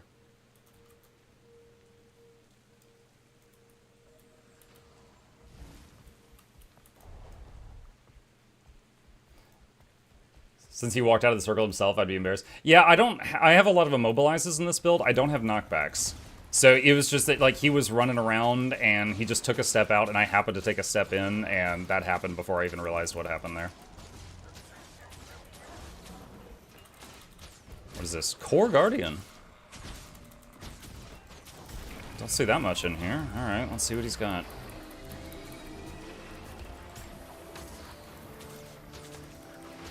Okay. I will say that there is oh, it's a Choya. There's one single class that if I see them and they're core and not elite builds, and I don't yet know what they are, there's one single class that scares me, and it's the Necro. Core Necro is still terrifying. But other classes, if they're core, I usually am, like, more put at ease until they surprise me.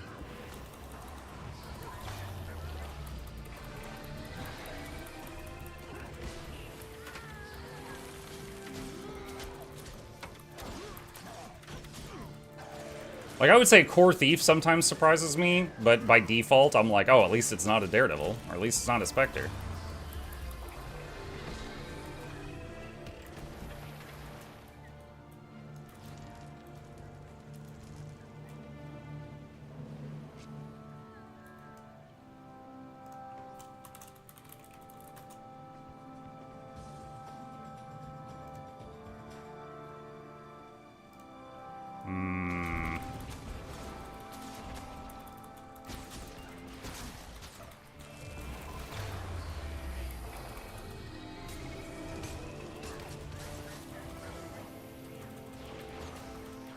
Oh, I'm like on the edge of the ring, so I can't move.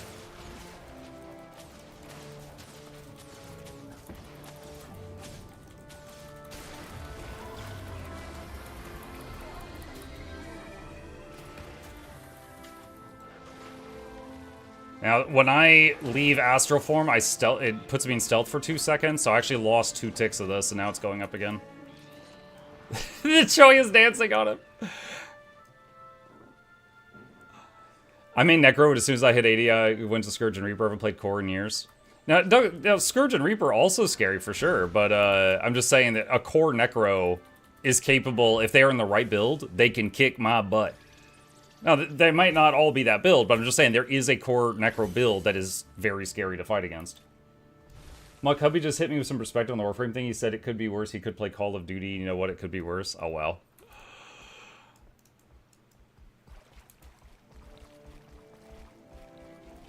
What is this person doing?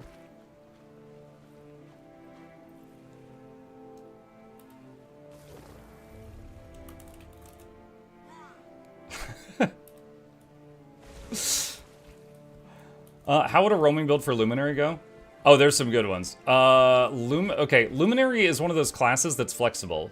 It can be, like, it can be power, it can be celestial, it can be a full healer. Like, there's a lot you can do with Luminary. It's very flexible. I have run into some that just chunked my health like I was fighting a power willbender. So, I have run into roaming Luminaries, and they can be very scary. They could also be heal bots that are unkillable. Depends how you build it.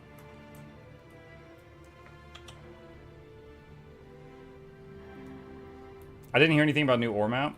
So, Guild Wars 3 takes place in ore, but it's in the past, so it's a prequel. But they said, as part of them preparing for Guild Wars 3, Guild Wars 2 was going to get a new map in ore. But we don't yet know when that's going to happen. Hey. Hang on, chat. I might die for this, but... What's up? What's up?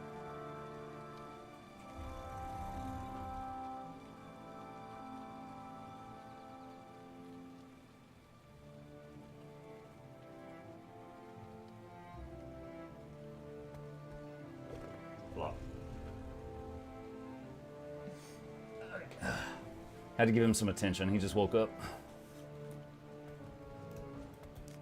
What's going on here? Hollowsmith. Let's see. So this camp is currently blue, but it's for 2 more minutes.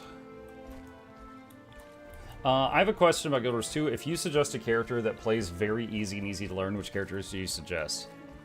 Okay, from the core classes, I mean, Ranger, my main. Ranger, Necro, Guardian, Warrior are all pretty unga-bunga for, like, the core game. Now, you can make them more complicated with elite specs, but you don't have to.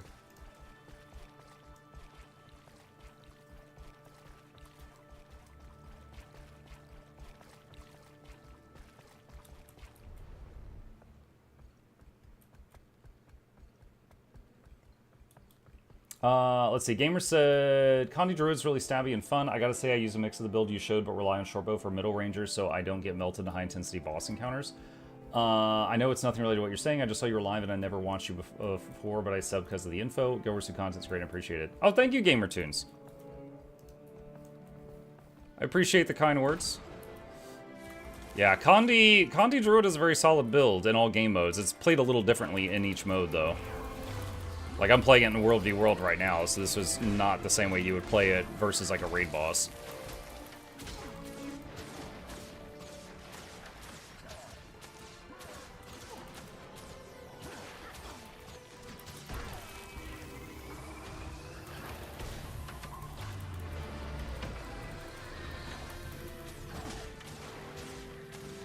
Okay, there's someone coming over here right now.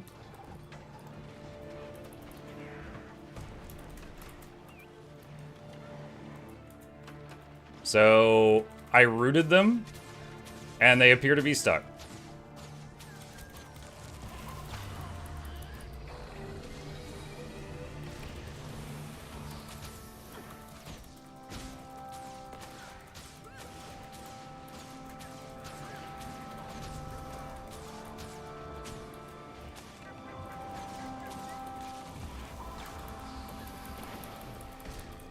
So, we got a Weaver here, and like I said, if it's a good Weaver, and they know what they're doing, I honestly don't have confidence that I can beat this. But, maybe they're not a good Weaver, so I'm going to try.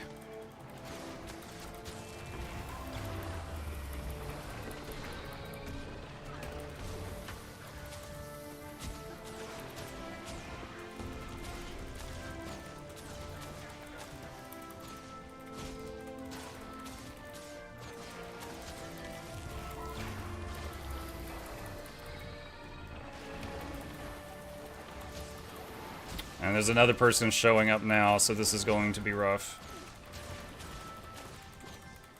Actually, they appear to just be watching right now.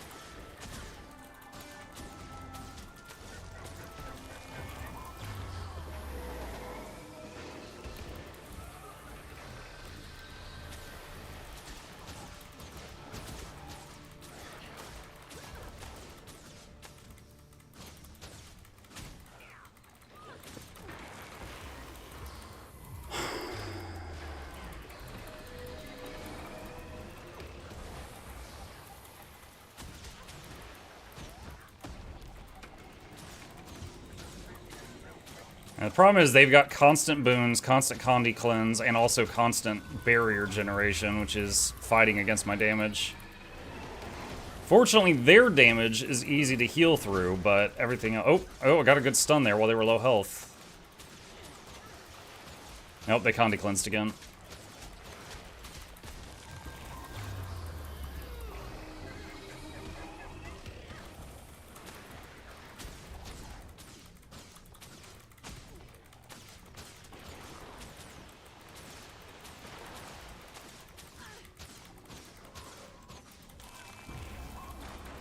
Block, block, block, interrupt, glancing. Oh, they did some burst.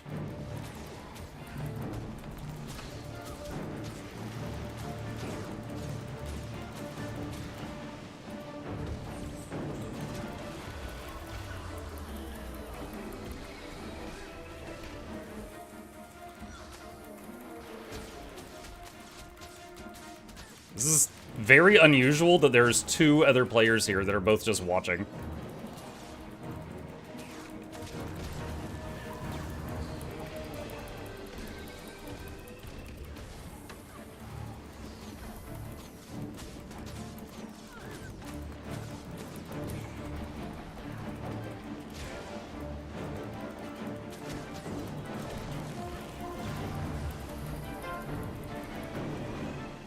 Oh, this stupid scout keeps blinding me. They've got to, the scout has to die.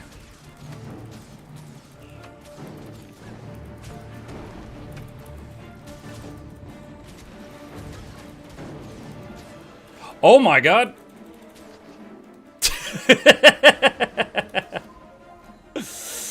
No, why don't you stay? Why don't you go fight green?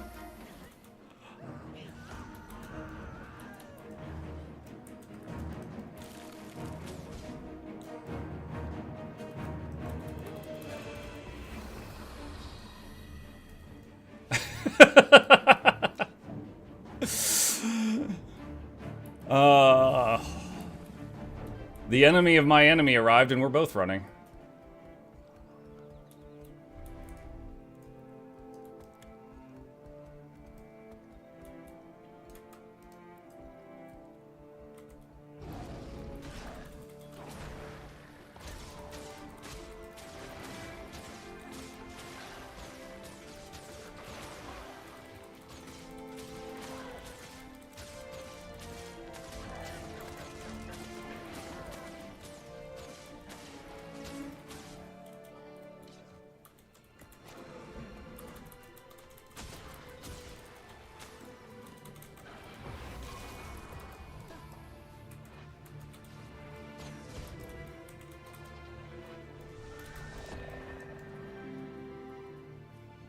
I had 3 blues around me.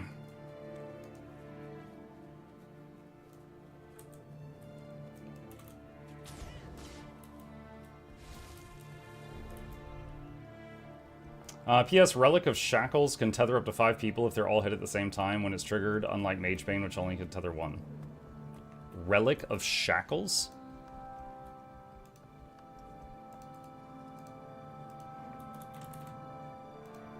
Tether yourself to enemies when you mobilize them. Deal damage to enemies that are still in range of the tether when it expires. Oh, but it would be power scaling. Which I'm Condi right now, so that wouldn't work for this build.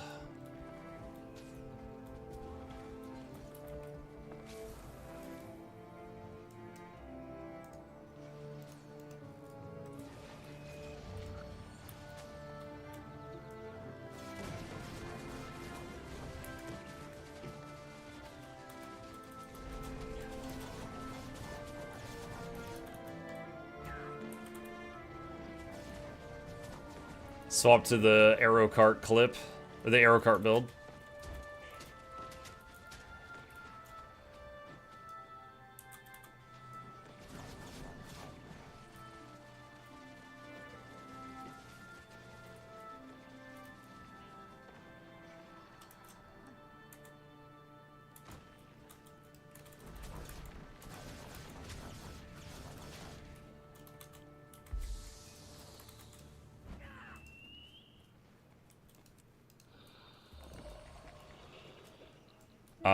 Wait, what? Someone just messaged me and said, can we 1v1? I think it's this guy.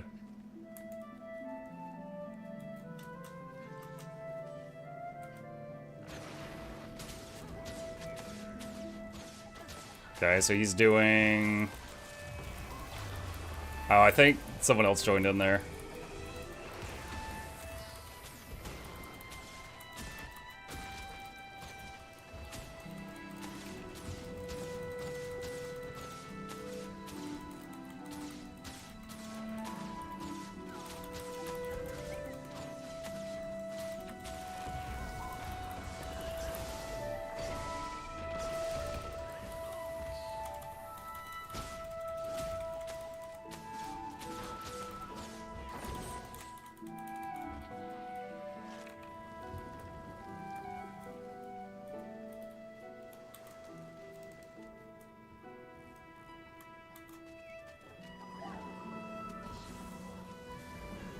I'm not sure if this is a good time to be 1v1ing all these other people here. 1v1 was not respected. No, that's why I didn't go for the kill, as there was other people that were hitting him.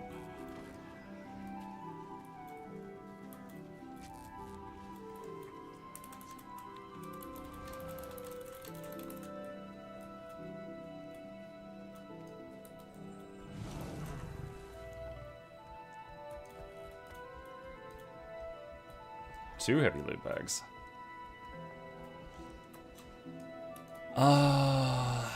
Let's see. Hold on. Where is he? He said try here. I'm trying to find him. Weaver. He was an amalgam. I'm looking for an amalgam logo. He said left. Ah, there he is.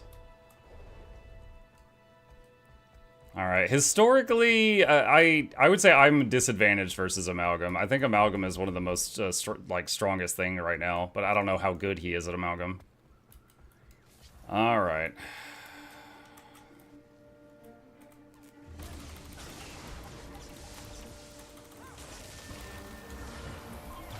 Okay, he interrupted my opener. Ooh, that's not good.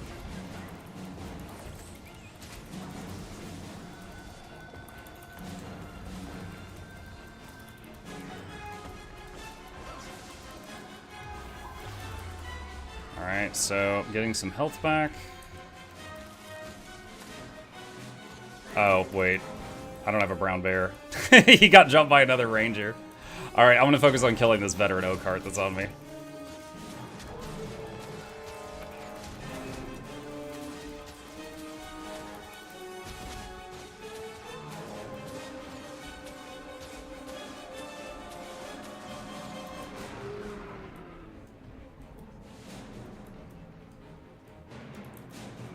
Alright.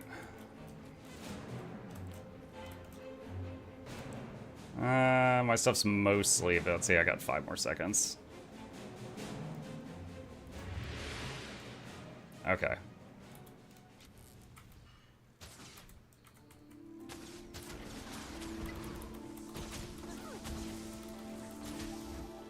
So he is Condi, which is pretty typical of amalgams. Oh god, he's got...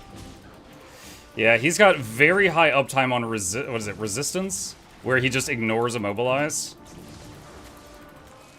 So most of my routes are not working right now.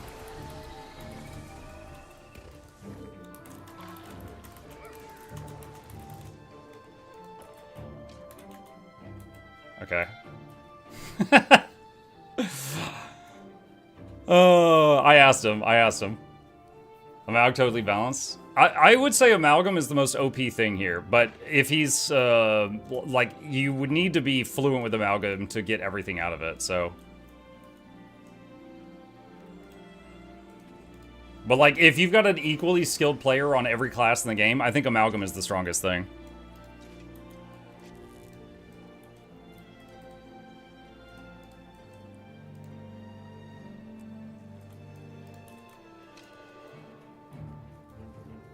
Is it hard to loot Guardium Luminary?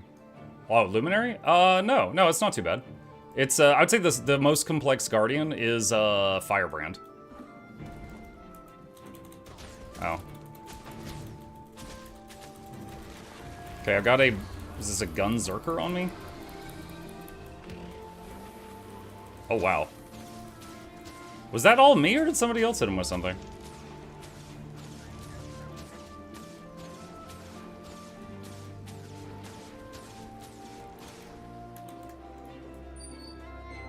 Hey. Thanks.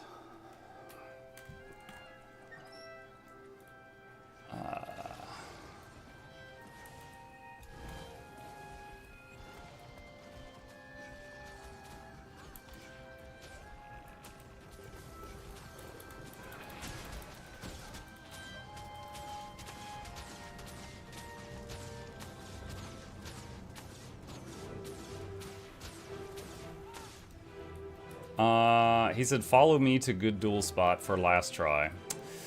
Okay. I got one more in me.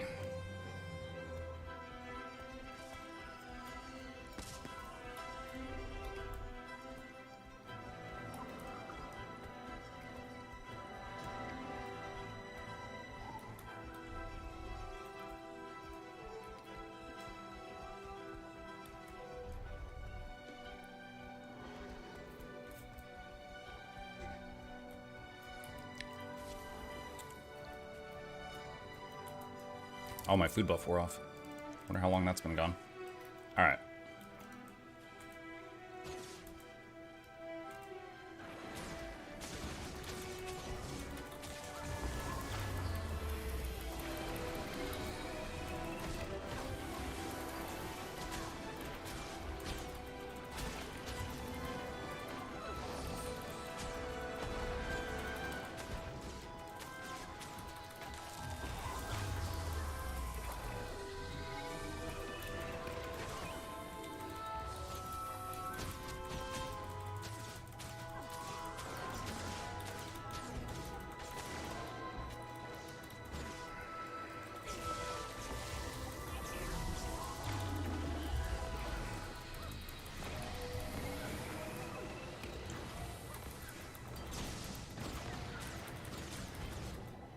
Oh, lag, dude, I'm clicking lightning reflexes.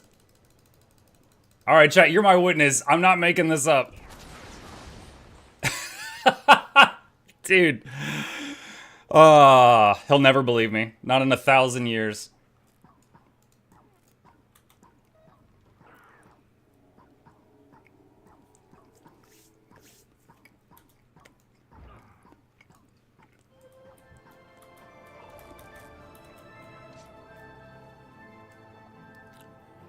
That was a huge spike.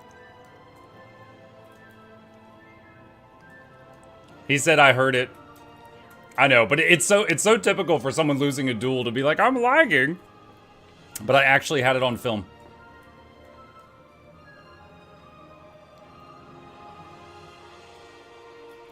All right.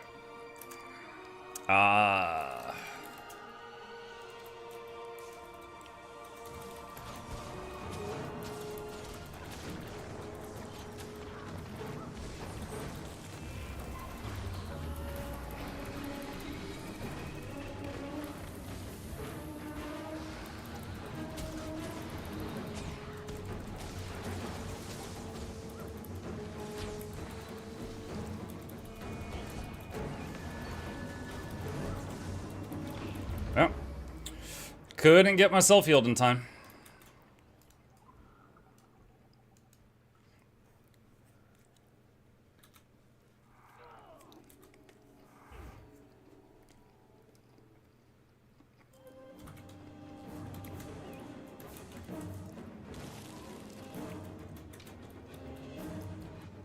Hang on, trying to leave combat. Monk beat him, you gotta. I mean, he's pretty solid. But, like, his opener is pretty scary. Like, his opening moves with Spear Amalgam, there are movement skills that also CC me, that also do a truck ton of damage. So it's like he's closing the gap, stopping me from moving, and putting a lot of damage on me all at once. Takes a lot of button clicks to survive that.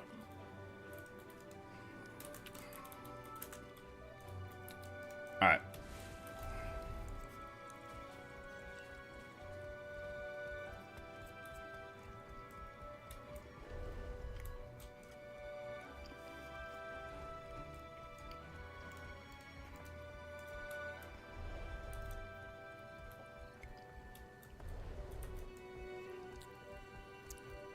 Shout out my name. What's up, Greg?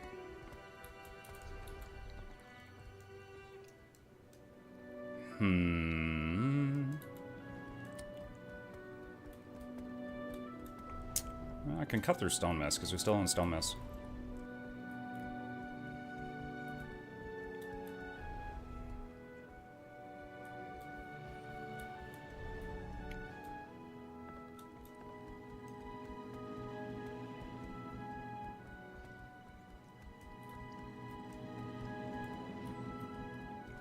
Is Amalgam the strongest class right now? In my opinion, Amalgam is the most overpowered thing right now. I think all of the new elite specs are pretty powerful, but in different ways. Like, Conduit is very strong, Amalgam is very strong. Gale Shot is strong, but only at range.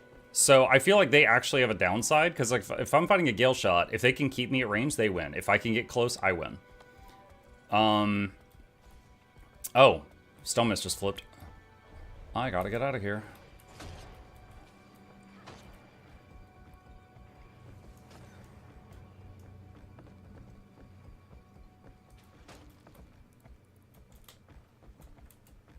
Oh, there's two of them. I was going to turn around and fight the Reaper, but there's two of them.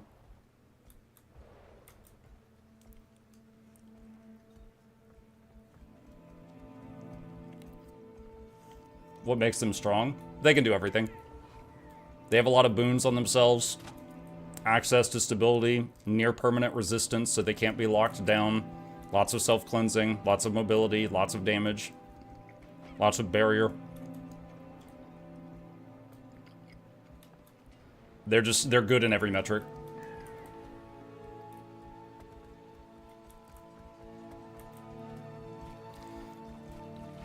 Like, for example, a Gale Shot is very strong, but they're weak if you get close. That's their weakness. Or you might have another class that's very strong, but their weakness is they don't have a lot of Condi Cleanse, or they can't generate barrier, or they're susceptible to immobilize.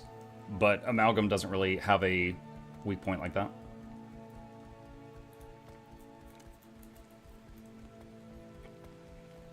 What about the other side of the tier list, ones that suck over all other specs? Okay, so you're asking me, like, what things do I think are the worst? Alright. As a Druid main, if I run into a Dragon Hunter or a Mechanist, they usually feel like a free kill. They are both excellent specs in PvE, but in PvP, I usually find them to be freebies. They're too simple. Like a Dragon Hunter, every time you see a Dragon Hunter, you know exactly what to expect. They are probably a power build, they've probably got a bow, and they've probably got traps. It's very rarely anything else. There is one other Dragon Hunter build I know of, and huge respect to people that play something different. But it's, hang on.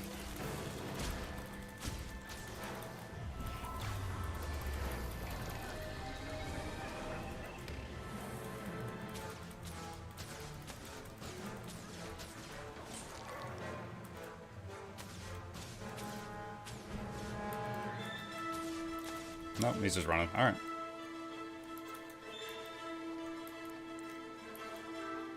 Wasn't that Necro the Choya?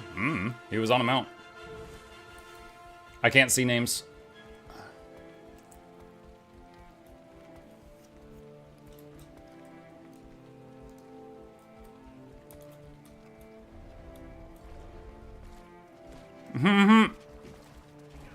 Enemy Rit just died to the mobs.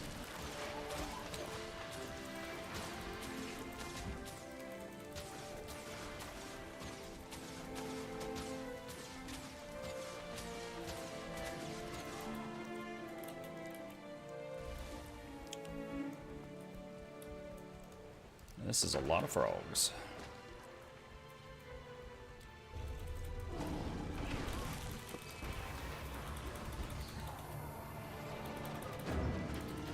Oh dang, got CC'd there a lot. If they're that good, how do you fight them? I assume that was in regards to the Amalgam. Basically I apply my strategy for Willbenders when I am fighting against Amalgams. Which is basically the first 10 seconds of the fight, assume they're God and just run. Just run and kite, because like in the first 10 seconds, you can't beat them. After 10 seconds, it goes from impossible to maybe. That's my strat.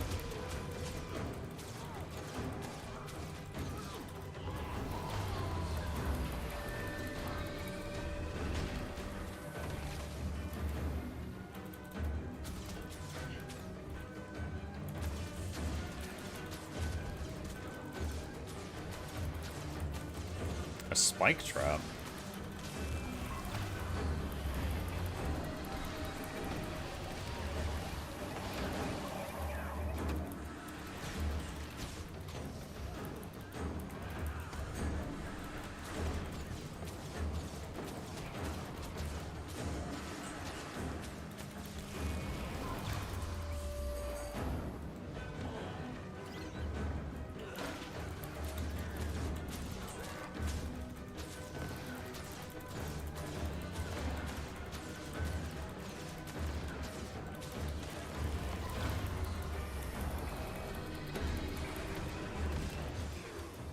What is this? A Spellbreaker.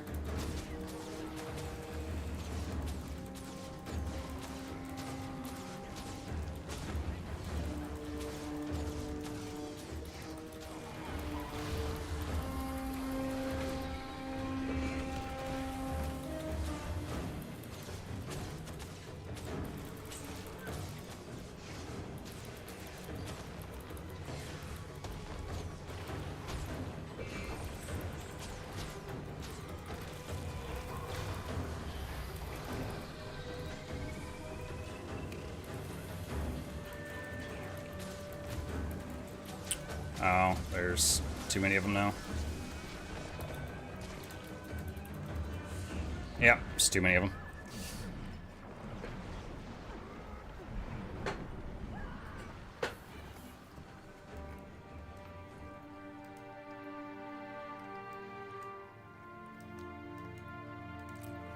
Two of them, plus the NPCs, felt possible.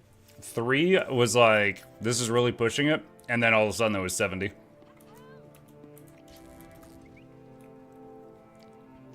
Shop says, if you were to guess, how many concurrent players does Guild Wars 2 have on a daily basis? I think a very small percentage. Okay, alright. So, Guild Wars 2 has had a standalone client for its entire lifetime. It has been on Steam only for a couple of years, and also on Epic. So you can use the Steam counter to see a small percentage of the game's population, because that only shows the Steam logins. Outside of that, we don't know. But they did announce recently that after they announced Guild Wars 3, that Guild Wars 2 had the highest amount of signups in a given week in, like, years. So we know that the population spiked pretty hard after the Guild Wars 3 announcement, because a lot of people are trying GW2 now. But I don't know the exact numbers. At least 5 players. That is technically true. Sorry you killed my friend. What? I don't know what that means. Hey Monk, is there any way to make a Power Mirage spec work? In World v World, yes, it's terrifying. Is the reason the DPS specs are challenging in this game is that there's no internal cooldown like in WoW? So, hold on, you said, is the reason that DPS specs are challenging? Why do you think DPS specs are challenging?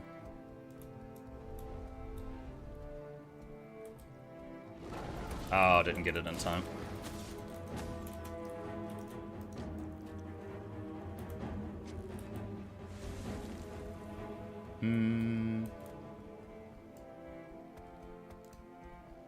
Let's see. How's the new player experience in this game? The new player experience, it's not very handholdy. And honestly, one of my biggest claims to fame is guides. I've made over 200 guides for this game. It will teach you quite a bit, but there is admittedly also quite a bit it won't teach you. There is a common joke within the community that lots of people will get to level 80 and not realize they're doing 1/10 of the damage that they could, you know? And there's so much build freedom in this game that, like, okay, in World of Warcraft, if you took the worst hunter in the world and the best hunter in the world, the difference between them, the difference between them might be like this. But in Guild Wars 2, you have so much build freedom, you can make really bad builds or really good builds. So the difference between the worst and best players is a lot wider. But, like, if you're a new player to the game, I've got a guide, which I will put in the chat right now. It's that I would strongly recommend that teaches a lot of the basics.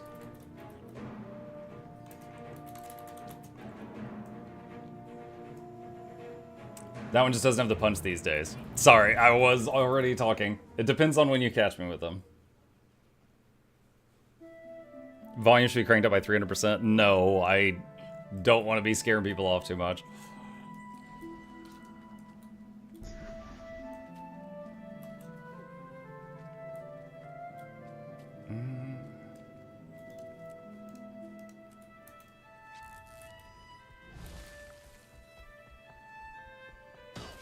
What?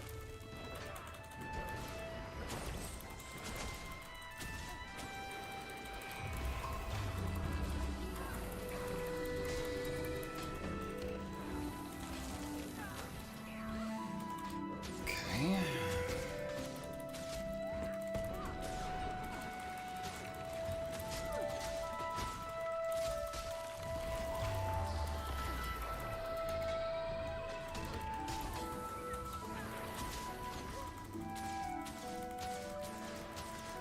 Alright, so this was an example of a core thief. Very high evasion timing. So a large percentage of the time when I was trying to hit her, it was saying evade. So, like, you know, a very high percentage of the time, I could not make contact. But the one time I did, she buckled really fast. So it's just very high evasion build, but the moment I caught her out of an evade, she had very low hit points.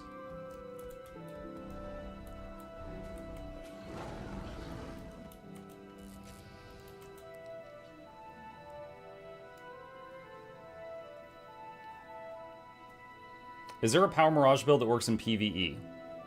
I do not know, but I know where you could get the answer.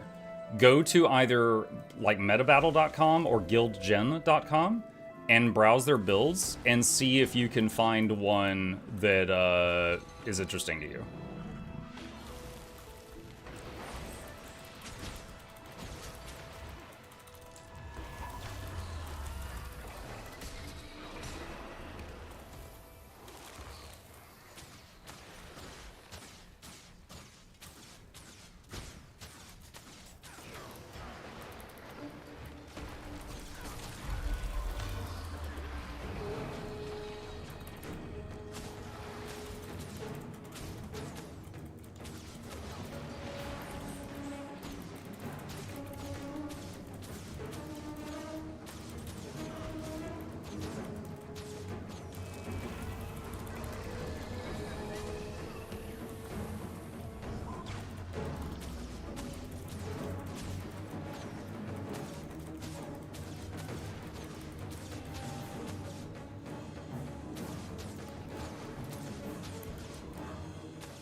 Oh, man.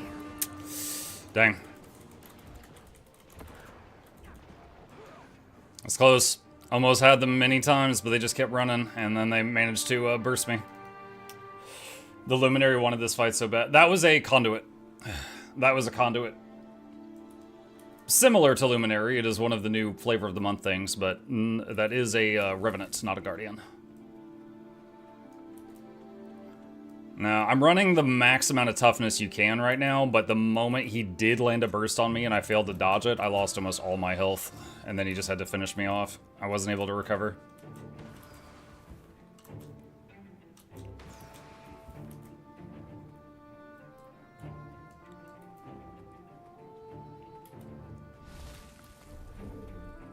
Muck, what's your opinion on Reaper, Relentless Pursuit plus Rune of Svanir, namely versus Frost or Ellie and other Reapers? I don't have an opinion on that. I don't know enough about that.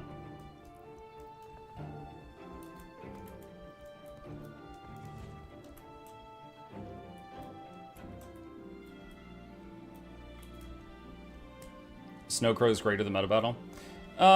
It depends. Like, Snowcrow's has a lot of PvE guides, but for other game modes, I actually don't even know if they've got build guides for other game modes, but I do consider them the kings of, like, raid guides.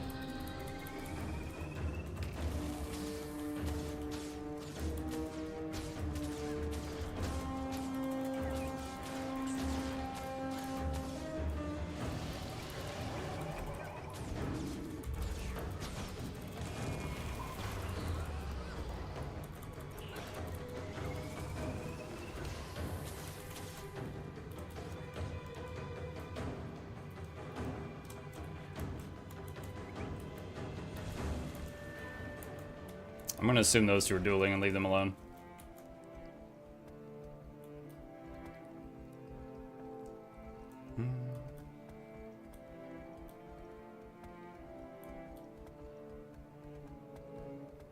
Mukluk, it basically equates to the minus 99% chill duration.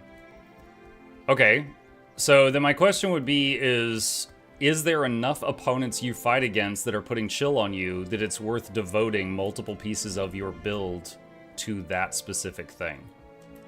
Like, everyone can stun, so it's always worth bringing a stun break. Everyone can everyone can do condis, so it's always worth having condi cleanse. But are you facing enough opponents hitting you with chill that it's worth making your build around having no chill on you? That would be the question. Does Warby World have more core specs, or ArenaNet is addressing the power creep? I love this game, but they do not balance it as often as I wish they would. Power creep is definitely a thing.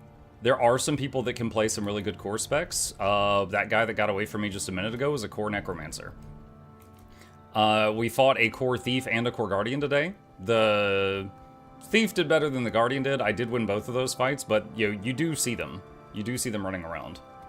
I think of all core necros, core necro is probably the strongest of the core builds for PvP.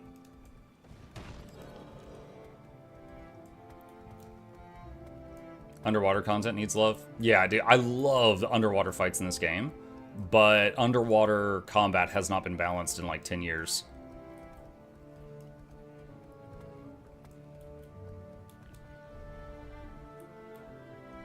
Not sure if it's been said, but ArenaNet is running a large sale on X-Packs, minus 40% off. Oh, nice. Yeah, I did not know. Muck, do you know what it is? I still don't know what the conduit emblem is supposed to be. Oh, the logo? I don't know. To me, it looks like some kind of carapace helmet or something.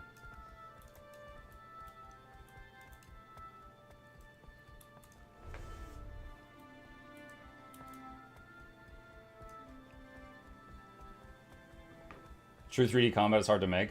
I feel like they've already made really good 3D combat with underwater in this game.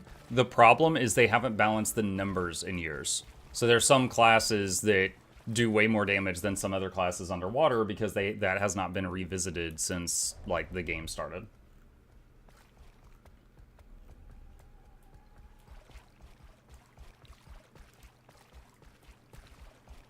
Is the minus 40% discount worth grabbing 4 and 5? Every single expansion for Guild Wars 2 is worth picking up if you're enjoying Guild Wars 2, because they all give more Guild Wars 2. Now, certain expansions have weak points. I'm not going to lie to you about that. Like, Secrets of the Obscure, loved the story at the beginning, hated the second half of it. Just talking about the writing. But in terms of features, I think Soto is one of the strongest ones. You got, like, the open world legendary armor, you got an easier way of getting the sky scale flying mount, you've got the weapon master training and elite weapon proficiencies, so every class gets more weapons, you know, lots of stuff. So I think every expansion is worth picking up if you can grab it while it's a good deal.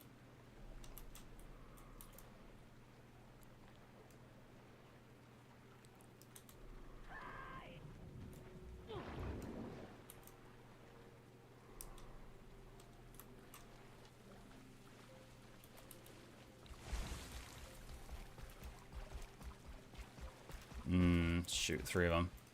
I was going to hit that camp. There's 3 people there, so now it does not look feasible. Hey, all. Hey, Ophid.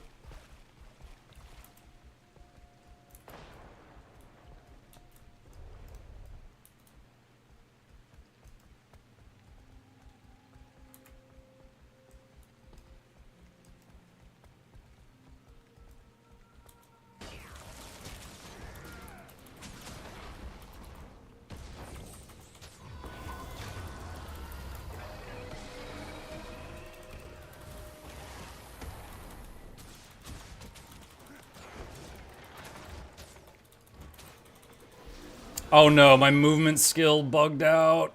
That's not good.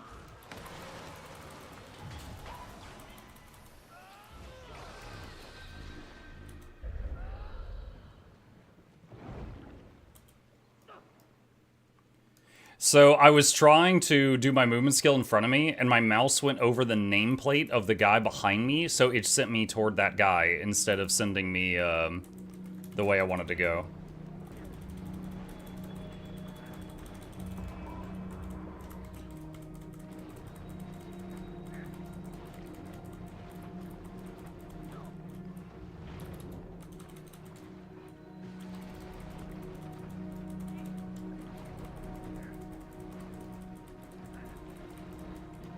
This guy, that was weird. That guy was a Gale shot. He should have had a pet, but he didn't have it out. I wonder if he had it dismissed and accidentally entered combat with his pet stowed away or something. There should have been some kind of animal coming at me, but I didn't see one.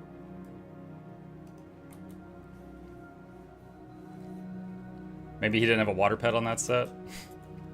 I mean, that would be like going underwater with a level 8 rebreather. No one would ever do that, right?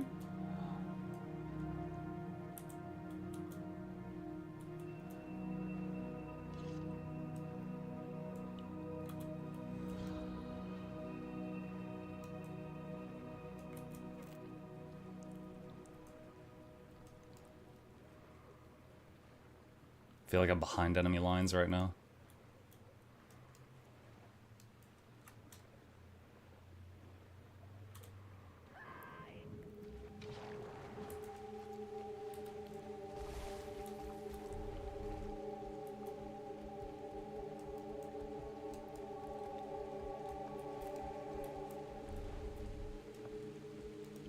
Okay, so there's some greens and blues fighting here. So I would be the only red if I went in.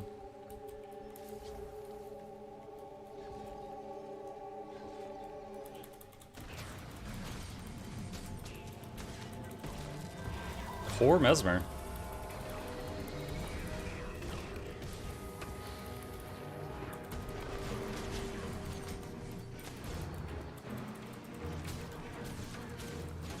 Okay, they're down.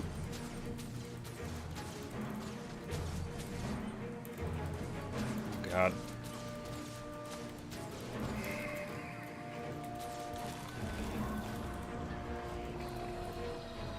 Okay, both Mesmers are down now. That's a lot of green.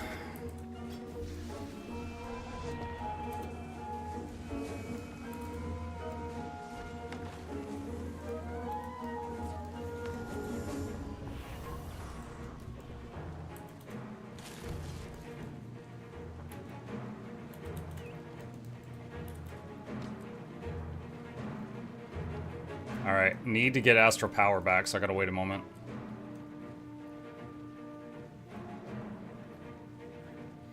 I know underwater combat's hated by a lot of people, but as someone who loved Vashir and WoW, I wish we got more focus on Guild Wars 2. Yeah, I love the underwater combat in this game. Like it's was clearly designed with care when it first came out, but then they just like never did anything with it again. I would not hate it if they devoted a patch to balancing underwater combat and things like that that have slipped under the radar.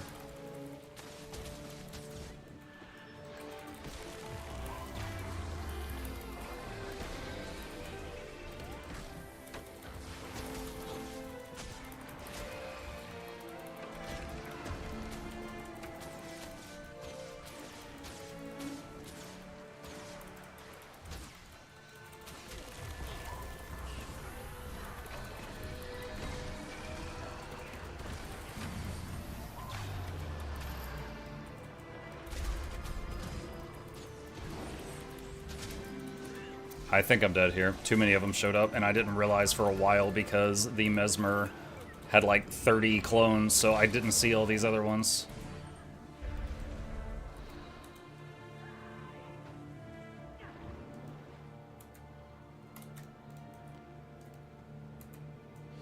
Yeah, it feels really easy to go from fighting, like, you're fighting one Mesmer, and then all of a sudden there's 3 people on you, and you didn't realize it because there was so many hit point bars bouncing around. Imagine if they somehow remade the Zaitan fight and it was worse. Oh man, what would be worse?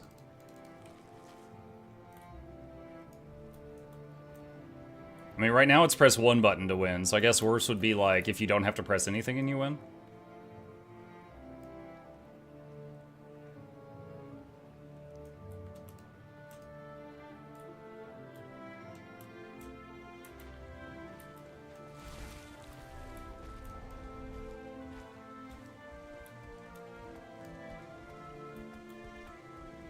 They're remaking the Zaitan fight? Yeah. Yeah, they said that they are going to be going through the game from base and then onward and revisiting stuff that has, like, been left broken for too long, and one example they gave was the Zaitan fight would get reworked.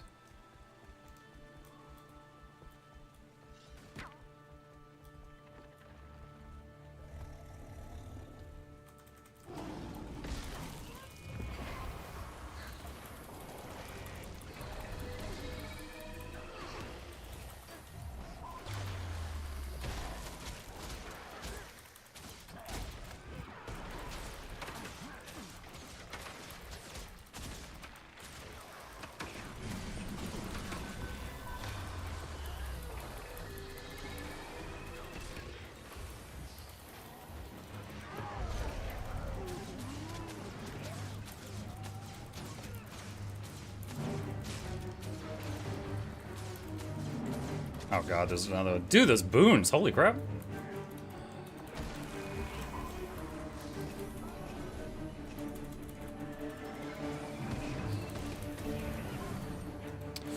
Alright, my spell just got interrupted 4 times in a row there.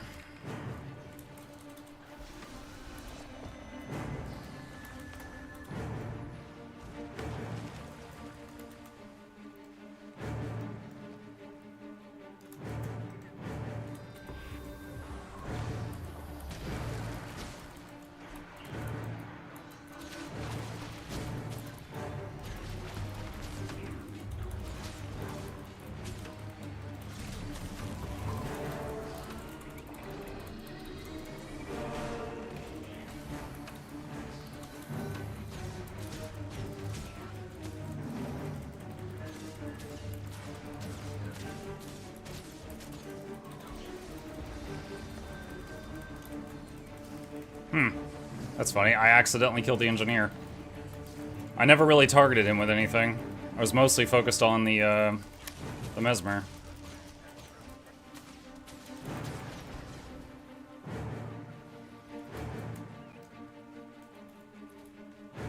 Don't know where she went.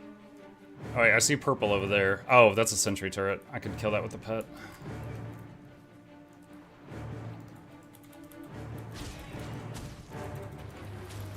These guards are attached to the Doyak, so if I kill the Doyak, the guards despawn.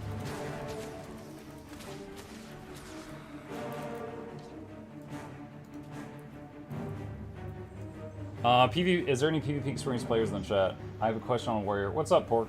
I'm experienced in PvP, not as a Warrior, but I could try to answer. What do you got?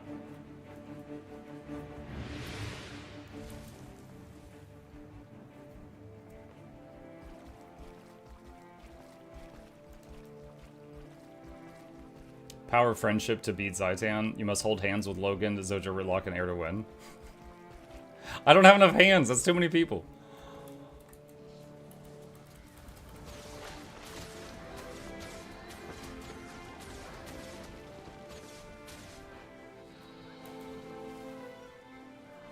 Which elite spec is viable for play with the two-hand greatsword dual build?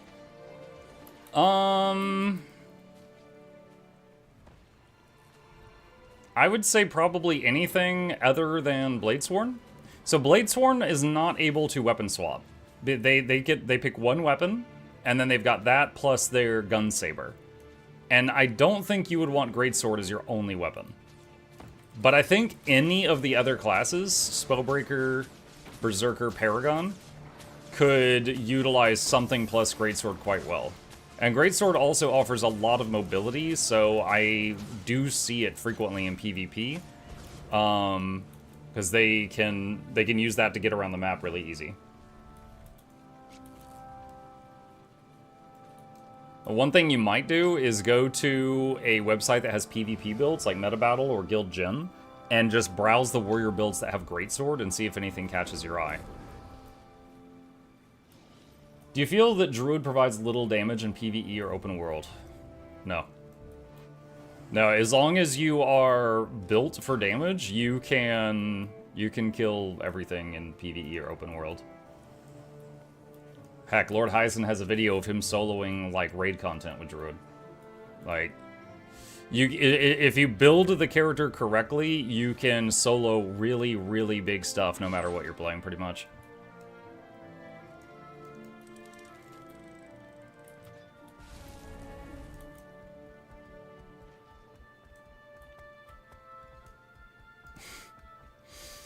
Pork, I saw your message, but it did hit the filter. It top tier stuff like Support Warrior, yeah. I mean, Support Warrior is very good, but if that's not something you're interested in playing, that's totally fine.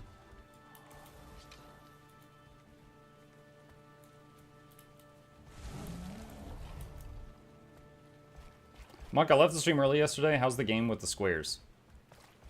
Oh, Wild Growth? It was an interesting little game. I'll probably finish it tonight or tomorrow. For anyone who didn't see it, there was a game someone gifted me to try out called Wild Growth.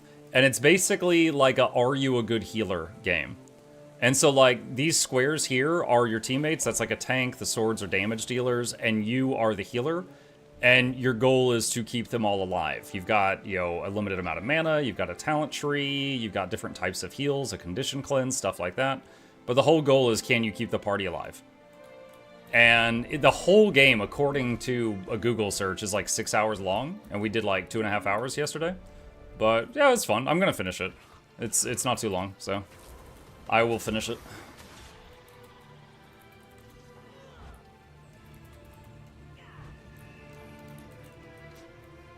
Can you recommend a DPS that's easy to learn and does decent damage? If you mean for PvE, there's quite a few very easy to play builds, like Hammer Guardian or Pistol Thief, where they can basically just auto attack for like 30,000 damage per second, as long as you build it correctly. Like, you can make the whole build around, you know, just press one button. Like, hang on a sec. These are ones that I have done spotlight videos on. There are lots of others, so if you don't see one you like there, that's fine. There are others, but those are many of them that I've done spotlight vids on. Oh, looks like they're breaking this wall. Maybe I should stick around.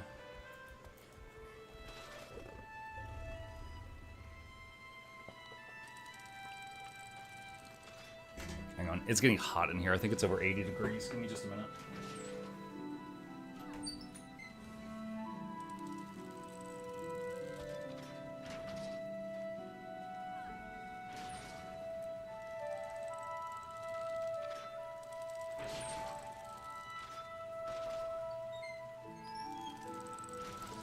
Okay. Turned on the AC.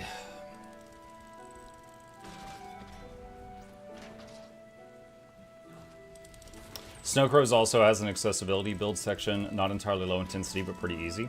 There you go. So there's another resource for you.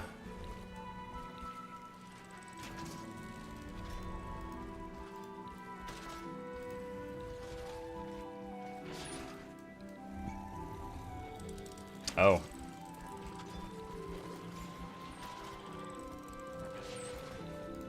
I've never seen a group build catapults this spread out.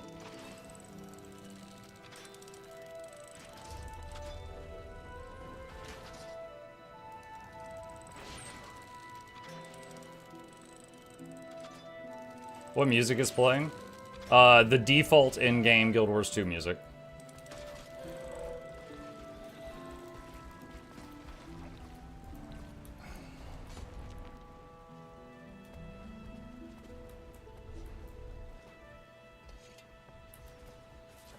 Why does the United States use the insist in using metric system that nobody else does? Yeah, I'm not gonna defend that. I have no idea. That's just what we're raised on, and no one's broken the cycle of metric violence.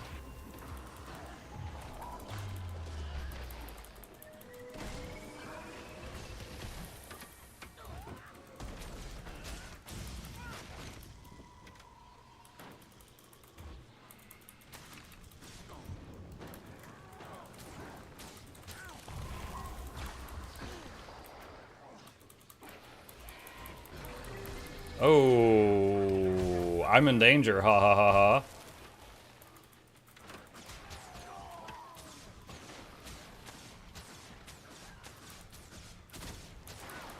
Alright, chat. If they don't find me... Okay, no, it's too late. I was gonna say if they don't find me for 30 minutes. Dude. I got pulled. I was gonna say, if they don't find me for like 30 minutes, I'll kill this boss, and then yoink yoink. Yeah, narrator's voice. They found him.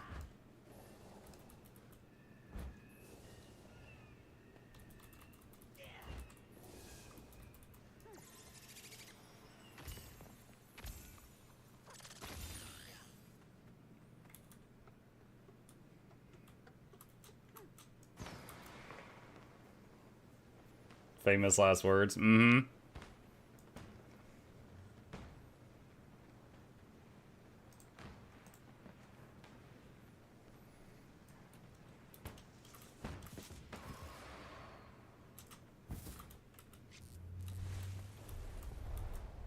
It's because you're in the wrong outfit. Hmm.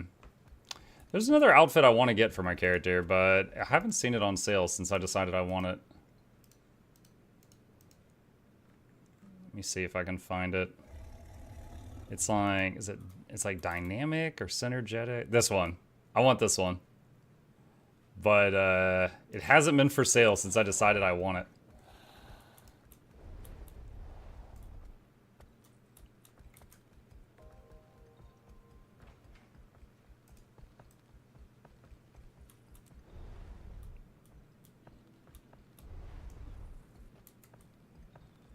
Mm, 20 seconds before this one is capable.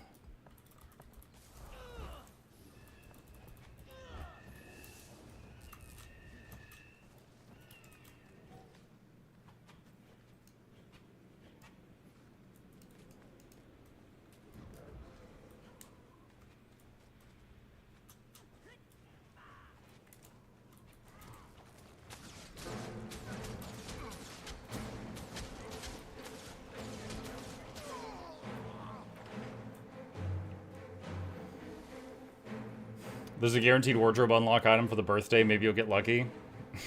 That'd be very low odds.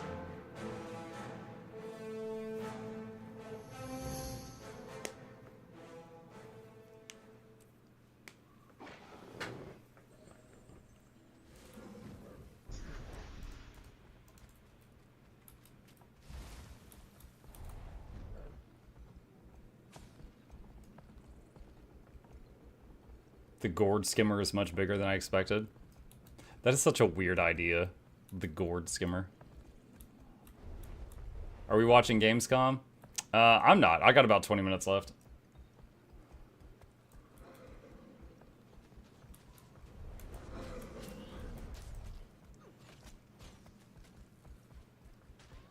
They should add a wish list feature to the gem store. I wonder if they think that that might be bad for business. Because, like, if you don't have a wish list, you constantly are checking the gem store, and then maybe you'll see some other thing you'll spend money on, right? But if you have a wish list, then you don't even look at the gem store and you don't see the new stuff until you get, like, a notification.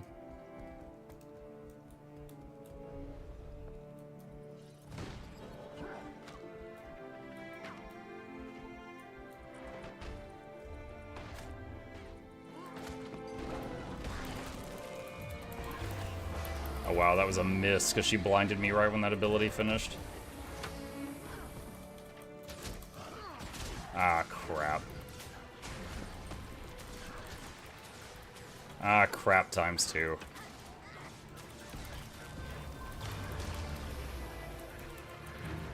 Holy stun spam, stop! Ah.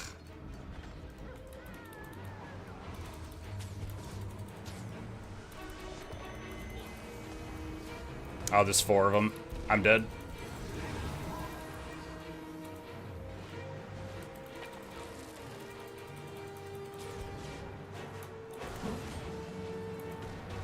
Yeah. Willbender, Troubadour, Core Necro. What was the last one? Virtuoso. Yep. Are you gonna watch Gamescom? No. No, all the important stuff will end up in like a YouTube video or on Twitter or something like that, and I can save a few hours.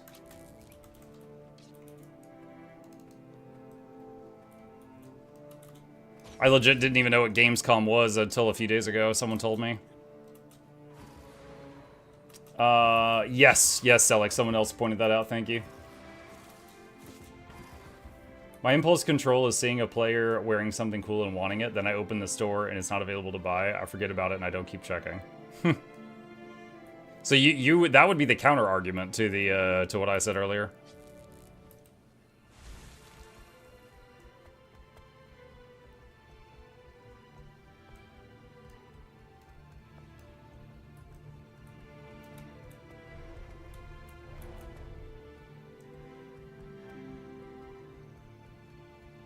Like, I'm interested in World v World support, and Snowcrows talks about primary, secondary, tertiary supports. Can you explain the difference?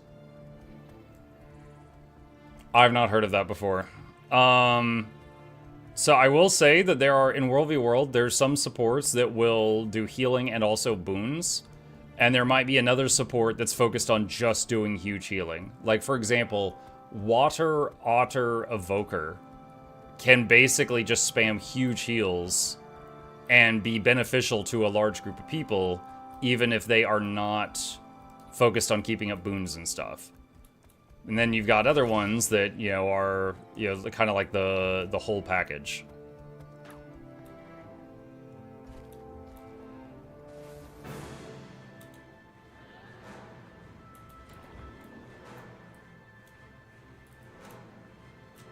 Waiting to see what they do.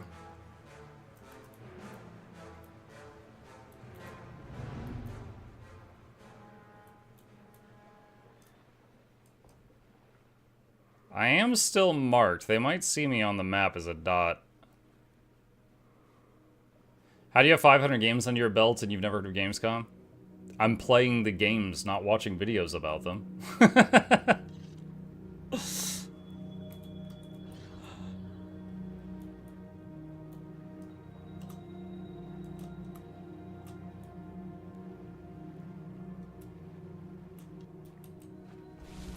You play underwater so much, how you know hidey holes? I know a couple of them on the map that often messes with people.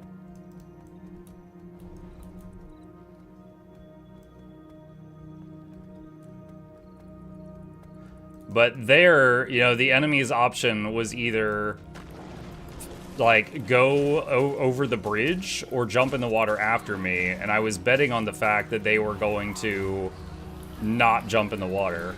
They're like, oh, I'll have to dismount and yada yada yada. It's no good.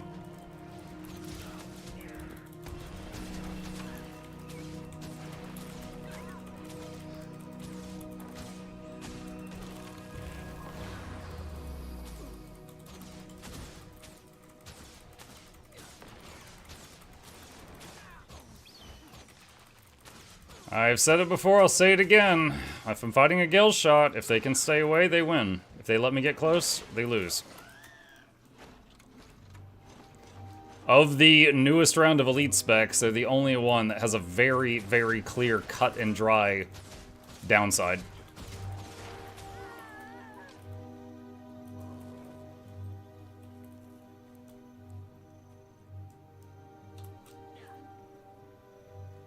I think he's heard about Gamescom before and he forgot about it. Maybe. That is very possible.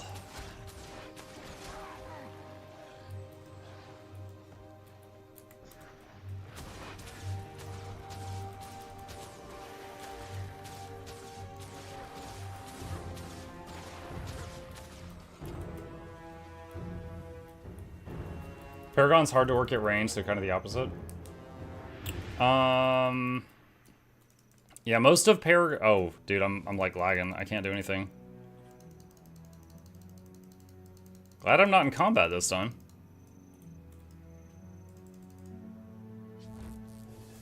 There we go.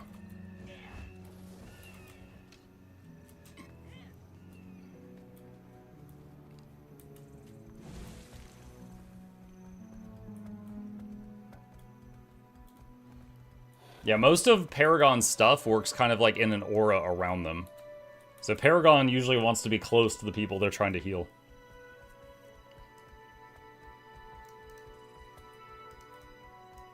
Are we getting any new Elite Specs in the future?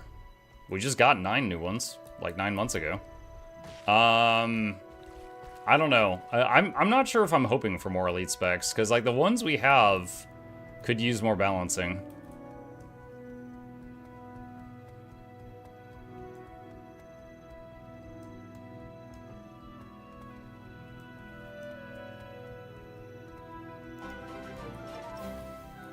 Hey, Oddlaz, thank you. Appreciate that.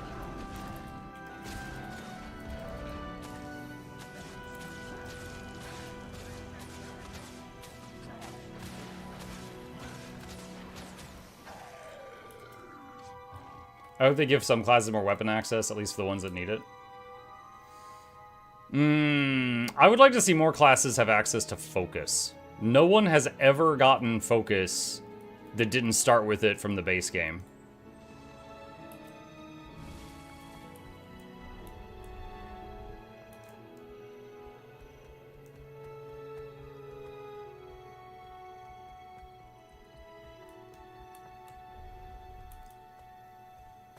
I want focus on my ranger. Same. You give me an excuse to use the Binding of Hippos legendary. It's my favorite looking legendary, but I can't use it on my main.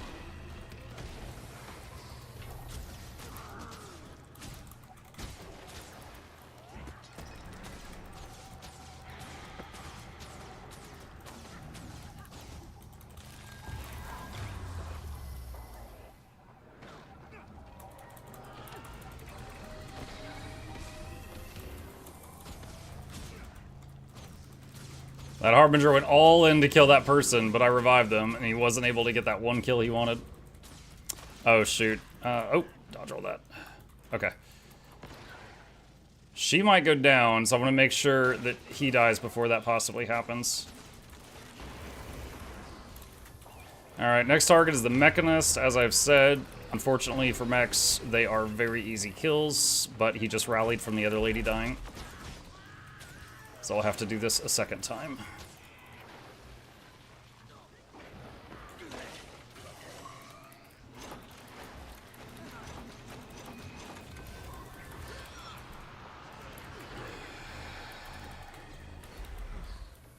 This is very disorienting. There is... I don't know how many people here. There's at least, I think 3. But the problem is the Mesmer's making so many clones, I can't tell what's happening. Alright, so minimum there's a Hollow Smith hiding in the pile.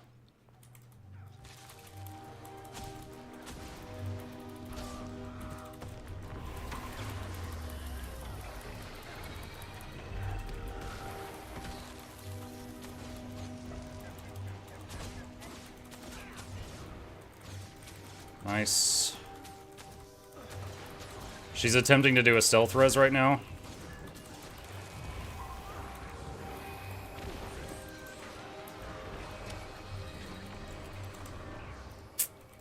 Yeah, the Hollow alone was not a problem, but these other people on top of it were.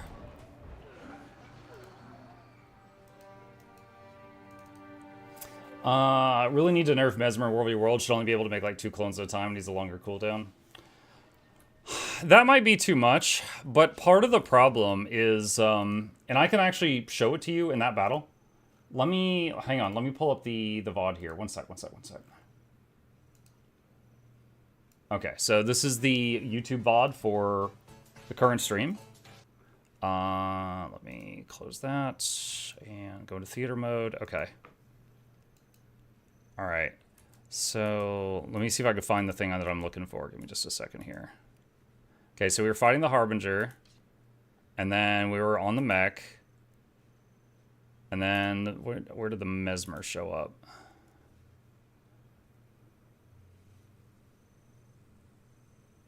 Okay, you see right here? This is a clone, and this is a clone that have already shattered, but they're not disappearing. You see this? So it's like she can make like a few clones. She'll shatter them, they'll bug out, and they'll stay there, and then she'll make the normal amount of clones, and you're seeing twice as many. They're still there. So it's like, this is still throwing me off in combat, and these were shattered a while ago, and they're not disappearing. Because of this ancient bug, fighting Mesmers sucks. Because, yeah, the Mesmer might be like, oh, there's only 3 clones and only one of us has boons, only one of us has a food buff. Yeah, I know all of that. But the problem is you end up with 6 to 10 clones because of these glitches. Like, they're still there. They're still there. I think the server will do a check in like 10 to 15 seconds. There. And it finally got rid of them. So it will constantly bug out and show way too many. Just like Spellbreaker constantly bugs out and they'll look like they're full countering 100% of the time. So that's the big issue with them, is like there was a moment there that I was with like 10 Mesmers and there was a Hollowsmith and a Necro in the pile and I couldn't even see them until it was too late.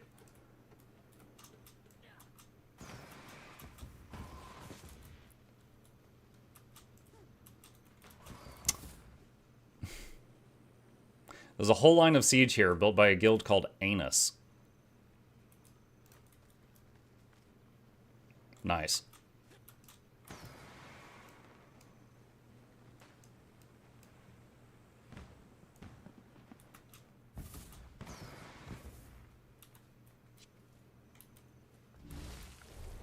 Do you remember the back piece lag tactic? Oh, yeah, the Vermilion Wings. Yeah, the Mesmer, anyone wearing Vermilion Wings would tank the frame rate of anybody looking at them, so Mesmers would wear them and then make a bunch of clones, and it could, like, just freeze other people. It'd attack the graphics card directly. Right in the NVIDIA.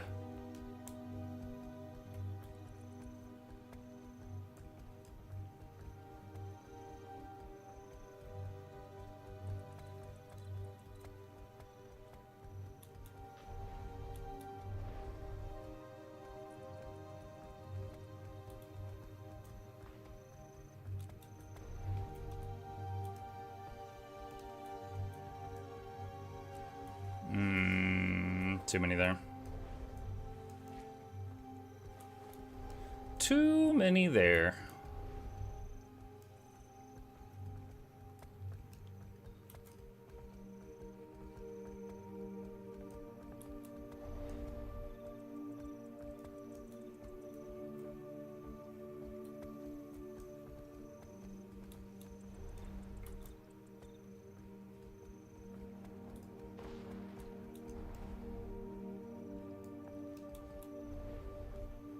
Nothing of note for my free key. Wait, who just shot at me? That's weird. I saw an arrow, like, come toward my Warclaw's back, and then it vanished. Alright.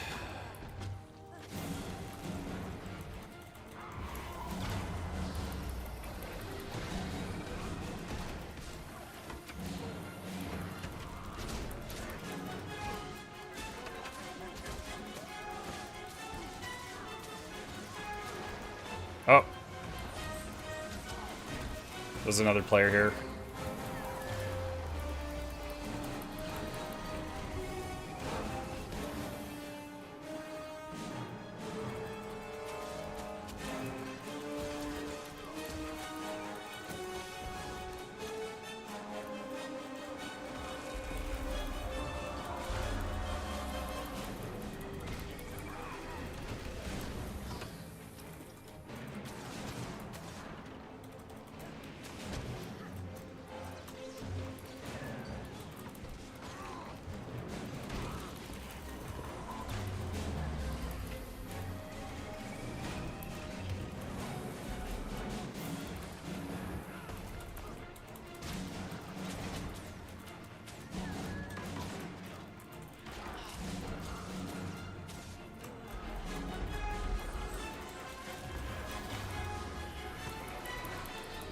Ah, dang it. A Necro showed up. The Hollow plus that entire camp was fine. But adding the Necro into it's too much.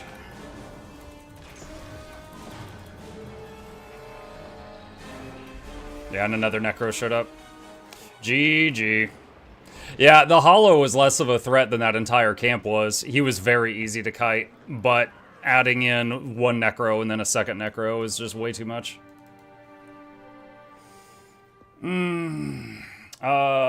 Cold Mystery, you triggered 2 of Twitch's filters with that. Just FYI. I wasn't nasty. You were disgusting. Mike, what do you think of combining Ranger Remorseless trait with Storm Spirit on yourself for Pulsing Fury with SO Signet of the Hunt for an unblockable Super Volley?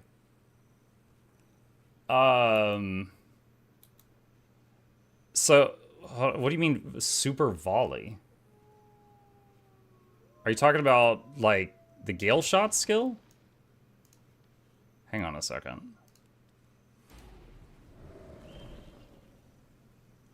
Like, what do we talk about right now? Remorseless trait with Storm Spirit.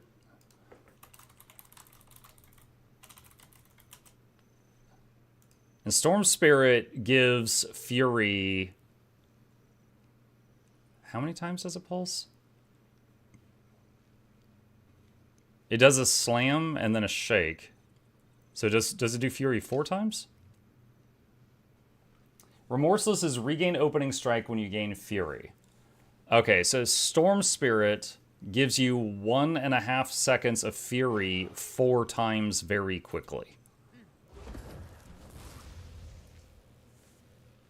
So you're saying if you're shooting rapidly while that is in effect, you can trigger opening strike 4 times in a row.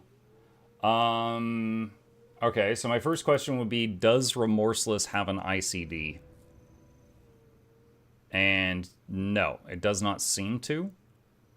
So in theory, that should work. But each of the opening strikes, like opening strike, if you're applying it to, like, let's say a longbow doing rapid fire, each of the individual arrows don't do a lot of damage. So buffing 4 of the 8 arrows with opening strike is going to be a damage increase. It's not going to be like a massive one. But yeah, I do believe that would work. You could also do it with perhaps something like Barrage or Warhorn 4 with the birds might work. Things like that. Storm Spirit even works underwater. You could even use it with like Feeding Frenzy on the harpoon gun where you do the mini piranha hits. Filthy even Acer, yes. So yeah, I mean, that sounds like it would work. I don't know how effective it would actually be, but you could try it. With Signet of the Hunt, you'd have a set of unblockable hits. Well, it has a cap though. So Signet of the Hunt gives you 6 seconds of unblockable or 10 hits of unblockable, whichever comes first. So that would apply, yeah, if you can hit all those buttons rapidly in the right sequence, yeah, that would in theory apply to that.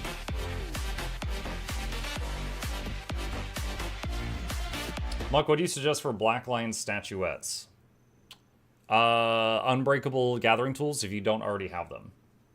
If you do already have them, whatever you like. It's most of the stuff in there is cosmetic, but there's a few things like unbreakable tools that affect gameplay. I made it. What's up, Eternal? Yeah, you made it at the very end. We're almost done. You wouldn't likely be parking Fury enough to exceed the unblockable hits. Yeah. Keep in mind that, like, you'd be doing a hit and then opening strike. Does opening strike count? Like, One Wolf Pack counts as a separate hit. I don't know if opening strike counts as a separate hit in the combat log. Because, like, if you do One Wolf Pack, the combat log does that as, like, a separate instance of damage. So it will eat up the unblockable faster. But I don't know if opening strike does or not. I will say it would be tough to use that when you're moving. Because if you're moving, you're going to move out of range of that Storm Spirit really fast. What reward track are you doing most of the time? For a long time, I was doing the reward tracks that give the, like, Janthier relic boxes or the Secrets of the Obscure relic boxes and so on until I got all the relics. And now I'm just doing the Gift of Battle reward track on repeat. Side note, I found out a toxic way to mess with enemies is a Soul Beast. The Spider F2 serves as a spit. Okay. I don't know that that's a... Oh, you mean like it serves as a slash spit emote, I think is what you mean. Does it even like look like that though? Hang on.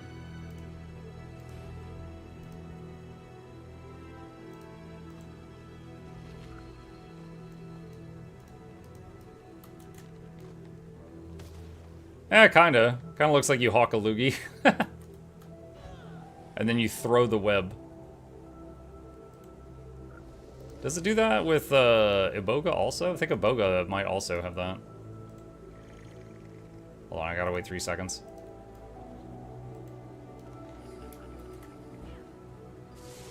Yeah, Iboga F2 is a big loogie.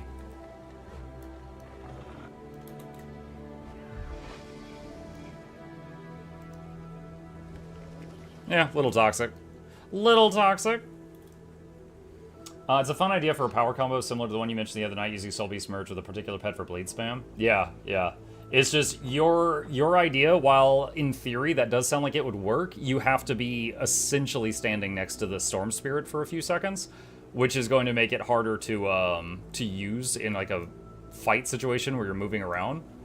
But if you make it work and get good results with it, you'll have to let me know, because I've not heard of anybody trying that exact thing before. Okay, so let me pull up this news here. So we've got a little bit of Guild Wars news, chat, so I guess I need to make a news video. So since I'm doing a news video anyway, is there anything else of note today? Primeval weapons on the ticket merchant. Are these new? I think these might be new. I don't recognize these. So we might have new... That's pretty cool looking. We might have new weapons on the ticket merchant. What about Black Lion chest? Let's see... Nodes... What's the current thingy? Lyssa's Conjured Doorway skin.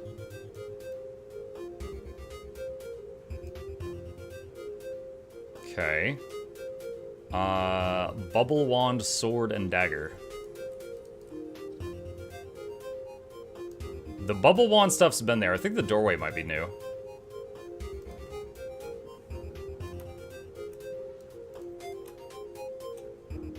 Do that.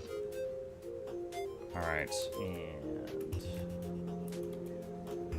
move this over here. Okay, so we got sales... And let me see, exclamation GW2 plus. Let me make sure that these are going on their websites.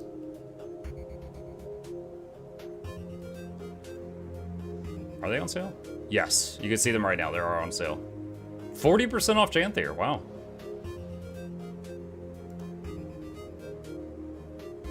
Okay. Is it on Steam? Let me see, Steam Guild Wars 2. Muck, I came back to the game about a month ago, and I just got the Prismatic Champions Regalia. Which easiest legendary should I work on next? The easiest legendary is the, Icacia, the gloves from doing the Fractal Rush thing. Or not Fractal Rush, Quick Play Fractals. That one's just given to you after you do enough Fractals, pretty much. So if you've already got Icacia, that's the easiest one. Season of the Dragons is the next easiest one, and after that, it's literally everything else, depending on what you want. Guild 2 Starter Pack, Guild Self Dragon. Okay, yeah, the Steam does have the sales also. It does. Okay. Let me turn that down. Alright, so we got Steam sales, we got new weapons on the ticket merchant, the primeval weapons, and the Black Lion chest has the Lyssa Doorway. There's the free Black Lion key for everyone in the gem store, and Pinata gathering tools.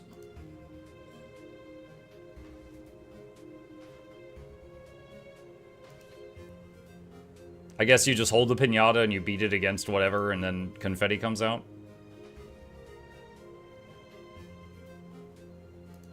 Alright. I think that's all the new stuff. Muck, those skins were added at the start of the festival. Okay. Well, that wasn't that long ago. Alright, so I can cover them just for people who haven't seen that. Alright.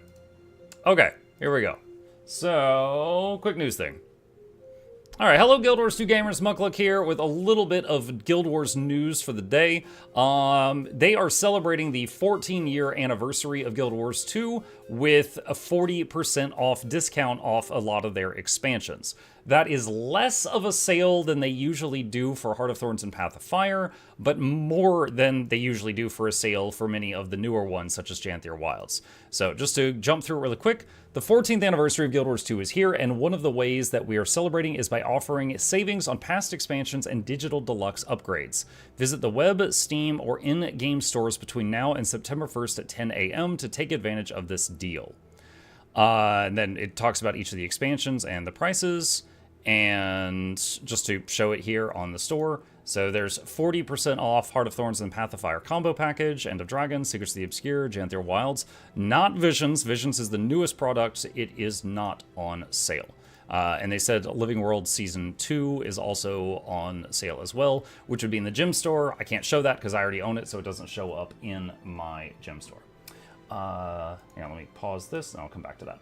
Okay. Claim a freebie in the gym store. Log in and head to the gym store now to collect one free Black Lion key. And if you missed it last year, Prince Rurik's Vanguard Cape Skin. Additionally, get 30% off the Black Lion chest keys and 10% off all Black Lion vouchers until September 1st at 9 a.m. During the same discount period, you can store more loot with 20% off of Bank Tab expansions or enjoy exclusive areas with all the conveniences by snagging one of our permanent lounge passes, which are also 20% off. Select mount skins have been discounted by 20% until September 4th, including Synergetic Sky Scale skin, the Plush Raptor skin, and the Plush Skimmer skin, and the Mischievous Ferret Warclaw skin. Finally, we have a new festive set of Infinite Gathering tools, the Pinata Harvesting Tool, Logging Tool, and Mining Tool for 2,700 gems. See them in action here. So, hang on a sec. A proper streamer would have already had this open. Okay, so there we go. So, very Fortnite vibes. This looks like their mining fix. But you beat the node with a pinata, and confetti comes out. No candy, though. Okay. And we've had 14 years of adventure stories and friendships, and we're forever grateful to our community of players that call Tyria home. Happy anniversary, Guild Wars 2. And got a couple things here. One, I went to their main website for the standalone client, and the sales are showing up there. And I went to the Steam website for Steam client users, and the sales are showing up there. So you can see both of those there. In additional news, one thing that we did not cover last week, for anybody that might have missed it, Festival of the Four Winds is going on right now and will be for the next 7 days. Some stuff that has come up since the last time I did a news video. There is now a Lissa's Conjured Doorway skin in the Black Lion chest. You can see it here. Lissa is one of the human gods that is represented by 2 women, and there are a bunch of fan theories that the Queen of Divinity's Reach and Anise might be Lissa, but those are just fan theories. I don't think there's any confirmation on that. So that is that. And additionally, something new since the last time I covered the Black Lion ticket stuff, there's a new weapon set here called the Primeval Axe. I believe these were added a week ago, but if you haven't seen it, these are on the ticket vendor right now. There's longbow, shortbow, dagger, focus, greatsword. I really like this one. This one looks weird. Spear, hammer, mace, pistol, rifle, scepter, shield, staff, sword, torch, and warhorn. And that is that whole set. And as I mentioned a moment ago, if you haven't already claimed it, there's a free Black Lion key and a free cape that is in the store. So if you care about that, check that.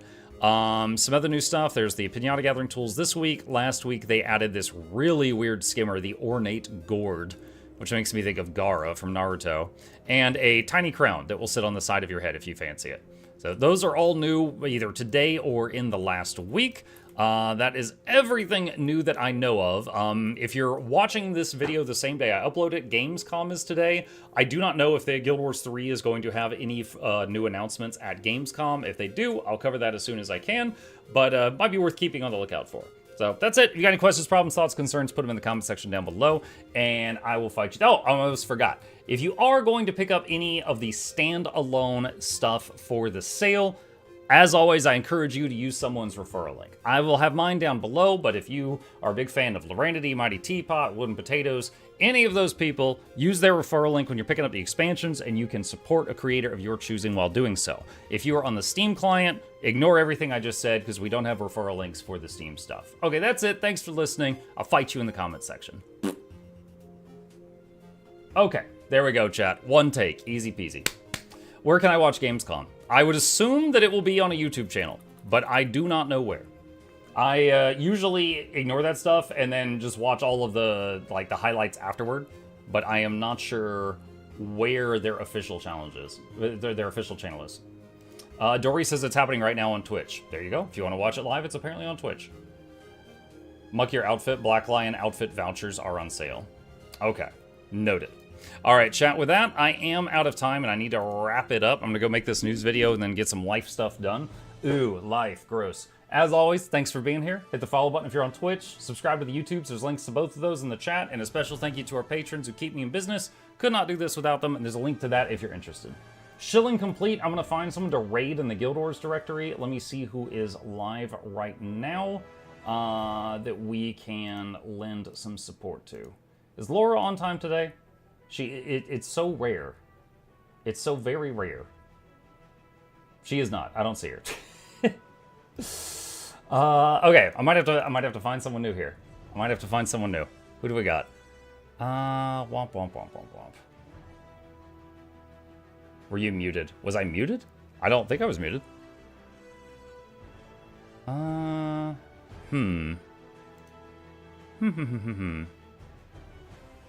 I'm gonna have to pick someone new, chat. I don't know these people. I don't know these people. Improving a broken build might be short stream world v world roaming. A not partner. A not partner? Lol. All right, I don't know this person. Hopefully they're good people, chat. I'm gonna send them a raid. I'm gonna go say hello. I'll see you guys over there. If you like them, hit follow. If you don't like them, leave quietly. Don't be mean. I'll see you guys over there. You guys have a fantastic rest of your day, and I will be back later tonight for more Guild Wars Tuesday. See ya.